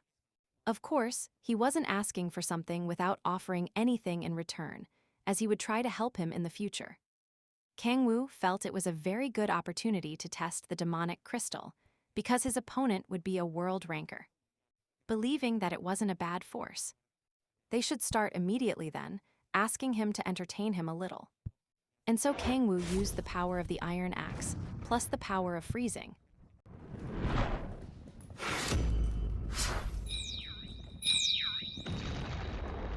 The protagonist felt that had been dangerous. Definitely the crystal was strong. The first advantage he had was speed. He had become twice as fast. And the second advantage was flexibility. Even without activating his powers, he could dodge and deflect his attacks. And the third advantage was his destructive power. They wonder if he was okay, but he had expelled his aura to protect himself. Kangwoo felt he had underestimated him. His body was trembling from his power. That was the true power of a world ranker. He asked him to start again. Both were going to give their best. Kangwoo expressed to him that he would finally get serious, combining his attacks and taking out an infernal sword. The leader thought he was a daring young man, asking who the hell he was. But just as the protagonist pulled out his cell phone, it was the red skin who challenged him, because they had agreed to have an urgent meeting. And he still hadn't shown up, apologizing, as he would have to leave for a moment. He calmed him down. They could fight another time, and so they said goodbye. Both felt great admiration for that boy, and the father believed, for a moment, that he was in an illusion. Like a creepy vibe that ran through his body. It seemed like a sea with a sinister vibe. Later, in the general headquarters, they were gathered. Then he introduced himself as the first commander, Chang Jianhei. He informed them that there was a commotion in Korea. He apologized for not being able to attend and not being helpful. He calmed her down. This guy had taken care of everything. He understood and had something to tell them. It was related to the demonic order. The forces were present in Japan and were preparing for a demonic summoning, but on a much larger scale than the one in their country. She understood. She had heard that the demonic forces in Japan were much larger than in Korea. The general asks him why the government was asking them for help. Fujimoto Ryoma, a world ranker, was supposed to be in Japan, believing it was a problem if they had to fight against them again. But Kangwoo was happy. He wondered what demon it would be this time, since a rank 7 demon had been very helpful in leveling up. Believing the new demon would be a feast. But the commander expressed that he knew what she was called. The demon they wanted to summon was the queen of the succubi. She didn't understand who she was. The protagonist started trembling. Did I hear correctly? And upon hearing the name Lilith, he immediately stands up from his seat. They had to stop that at all costs. He would block the summoning, no matter what. It is told that while he was in hell, she was another subordinate to Black. On one side, he had a prince, and on the other side, he had a demon who led everyone with his brain. And she was officially his wife, since after losing completely in a battle against a past prince. It was with Lilith's help that he managed to escape safely, and thus he signed a marriage with her. After that, that succubus invaded him every night while he dodged her, so, for the good of Earth. They had to stop that summoning at all costs,